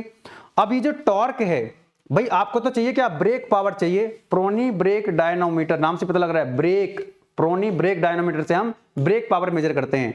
तो उसके लिए हमको टॉर्क चाहिए, तो 2 पाई एन टी, एन तो पता लग गया आपको कि कितनी स्पीड से घूम रहा है, पता लग जाएगा इंस्ट्रूमेंट की हेल्प से। अब आपको टॉर्क चाहिए, टॉर्क कैसे मिलेगा आपको, समझो जरा ध्यान से। तो ये जो आपका वेट लगा हुआ है, ये जो वेट लगा हुआ है यहां से, और ये जो शाफ्ट है, शाफ्ट की जो एक्सिस है, इनके बीच की डिस्टेंस हमने मान रखी है कितनी, एक्स है, लिखा हुआ है यहां पे एक्स, बोलो यस और नो। तो ये जो वेट है, वेट इंटू डिस्टेंस, क्या टॉर्क मिल जाएगा आपको, क्या मिल जाएगा, टॉर्क। टॉर्क क्या होता है, फोर्स इंटू परपेंडिकुलर डिस्टेंस। तो ये लोड है, इस लोड से कितनी डिस्टेंस है, दैट इज एक्स, तो W इंटू एक्स क्या मिल गया आपको, टॉर्क। और ये किसके बराबर होगा, यहां पर जो फ्रिक्शनल फोर्स है भाई, जब ये रोटेट कर रही होगी, जब ये रोटेट करेगी तो फ्रिक्शनल फोर्स तो लगेगा ना सरफेस पे, जो वुडन का ब्लॉक और पुली के बीच का सरफेस है, वहां पे क्या लग रहा होगा, फ्रिक्शनल सरफेस, और वहां से हीट भी रिलीज होती है, क्या होती है, इसलिए कई बार इसको एनर्जी एब्जॉर्प्शन भी कहते हैं हम यहां से, ठीक है।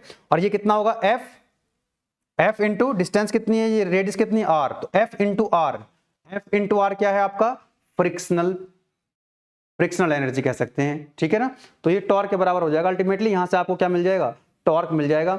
टॉर्क की वैल्यू यहां रखो 2 पाई एन टी, मतलब टॉर्क यहां से मिल गया, तो पावर मिल गया आपको ब्रेक पावर 2 पाई एन टी ओवर 60। तो आप कह सकते हैं इसको मेजरमेंट ऑफ टॉर्क या मेजरमेंट ऑफ ब्रेक पावर। तो इंजन की जो शाफ्ट है, इस तरह से आप उसकी क्या कर सकते हो, पावर को मेजर कर सकते हो, 2 पाई एन टी को आप मेजर कर सकते हो, कोई दिक्कत वाली बात नहीं है। वही चीज यहां पर लिखी गई है ना, देख सकते हैं, it consist of 2 wooden blocks placed around a pulley of radius R as shown in the figure.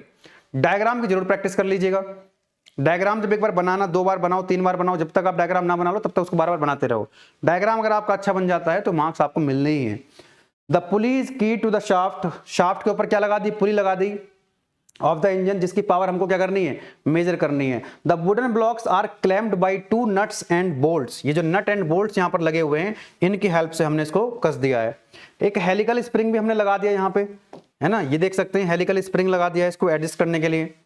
The upper block also has long lever attached to it which carry a load W, यहां पर एक ये लगा दिया horizontal liver, है ना, जो क्या इस लीवर पे क्या लगा हुआ है, एक वेट लगा हुआ है यहां पे, जिसकी इस वेट की वजह से क्या करेंगे, इसको हॉरिजॉन्टल पोजीशन में मेंटेन करेंगे। अब जब हम इसको अनलोड करेंगे तो यहां पर काउंटर वेट भी लगा हुआ है, अनलोड करेंगे तो क्या रहे, यहां पर हमने इसको काउंटर वेट भी लगाया हुआ है, वो चीज लिखी हुई है यहां पे। A counterweight is placed on the other end of lever to balance the brake when unloaded, जब इसको अनलोड करेंगे तो यहां पर काउंटर वेट भी लगा हुआ है। The stops limit the motion of the lever, यहां पर स्टॉप्स लगे हुए हैं, वो लिखा हुआ है वहां पे कि जो इसकी मोशन है लीवर की, वो लिमिट किसी उस अपनी जो लिमिट है उसकी, मतलब एक अपर लिमिट एक लोअर लिमिट, इससे ज्यादा ऊपर या ज्यादा नीचे ना जाए, ठीक है। To measure the shaft power using the Prony brake dynamometer, the lever is loaded, lever पर हमने क्या कर दिया, लोड लगा दिया, आगे देखा W, और with the suitable load W and nuts Titan, nuts और बोल्ट को टाइट कर दिया, such that the engine shaft runs at a constant speed. मैंने बोला था आपको कि नट बोल्ट और लोड को इस तरह से एडजस्ट करना है कि जो इंजन की शाफ्ट है वो कांस्टेंट स्पीड पे जब आ जाए, जब कांस्टेंट स्पीड पे आ जाएगी तो आपको क्या करना है, उसके आरपीएम नोट कर लेने हैं, लेकिन ध्यान रहे कि जो लीवर है वो कहाँ रहना चाहिए, हॉरिजॉन्टल पोजीशन में रहना चाहिए। तो अंडर सच वर्किंग कंडीशन, कब, कि जब लीवर हॉरिजॉन्टल पोजीशन में है और इंजन की शाफ्ट कांस्टेंट स्पीड से रोटेट कर रही है at the moment due to load W balance the moment due to frictional resistance. यहां पर मैंने क्या बोला, F क्या है यहां पर, फ्रिक्शनल रेजिस्टेंस। तो ये जो W है, ये जो फ्रिक्शनल रेजिस्टेंस क्या कर लेगा, काउंटर करेगा उसको, उसके बराबर हो जाएगा। ठीक है, वुडन ब्लॉक के बीच में और पुली के बीच में जो फ्रिक्शनल फोर्स है और वो इसके बराबर हो जाएगा। इस फ्रिक्शनल फोर्स की वजह से जो यहां पर रेजिस्टेंस आएगा वो किसके बराबर होगा, इस टॉर्क के बराबर होगा। तो टॉर्क कितना हो जाएगा शाफ्ट पे, W इंटू एक्स, जो कि F इंटू आर के बराबर होगा। आई होप कि इसकी वर्किंग भी आपको समझ आ गई होगी।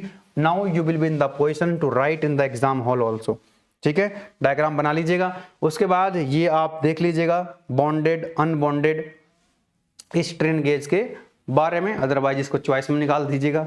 ठीक है, मैं तो इसको पहले भी नहीं पढ़ाया कभी और अभी भी मैं तो कहूंगा कि आप छोड़ भी सकते हो, कोई दिक्कत वाली बात नहीं है।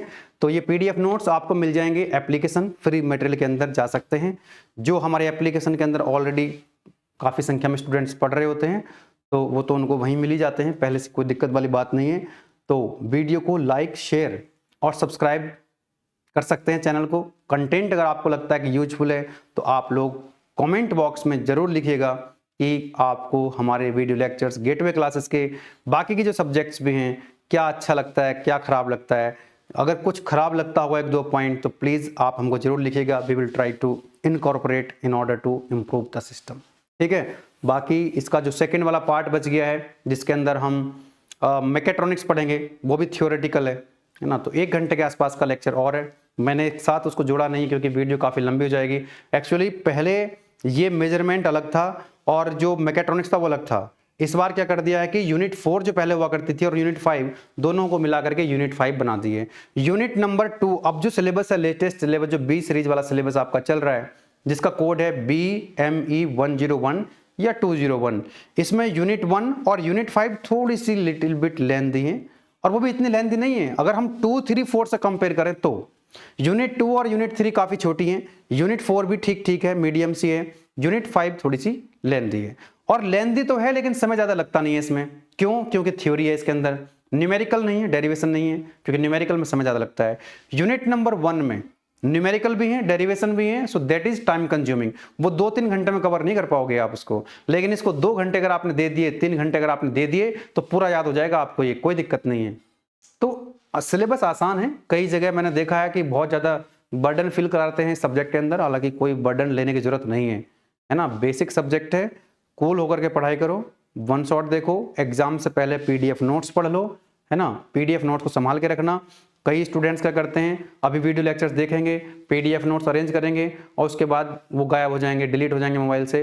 जब एग्जाम टाइम में फिर से वो जो है, भाई मैं तो कह रहा हूँ कि एक बार अगर आपने वीडियो देख लिया उसके बाद आपने क्या करना है, जो PDF नोट्स है उनको पढ़ लो। बार बार क्यों वीडियो देखनी है, क्योंकि PDF नोट्स वही अगर आपके पास है जो आपने वीडियो देखा है तो वो बहुत जल्दी आप उसको रिवाइज कर पाते हैं। ठीक है ना। और बाकी पढ़ने का जो तरीका है, कई स्टूडेंट्स पूछते हैं कि अगर वन शॉट वीडियो देख रहे हैं तो पहले नोट्स को अरेंज करो और नोट्स इधर वीडियो खोल के रखो और उधर नोट्स देखते जाओ, वीडियो देखते जाओ, नोट्स देखते जाओ। हार्ड कॉपी है तो हार्ड कॉपी में हाईलाइट करते जाओ पॉइंट्स। तो उसके बाद एक बार वीडियो देखनी है, दोबारा वीडियो देखने की जरूरत नहीं पड़ेगी, नोट से काम चल जाएगा आपका। ठीक है, चलिए फिर इसका जो सेकंड पार्ट है उसको भी मैं जल्दी कवर कराता हूँ आपको।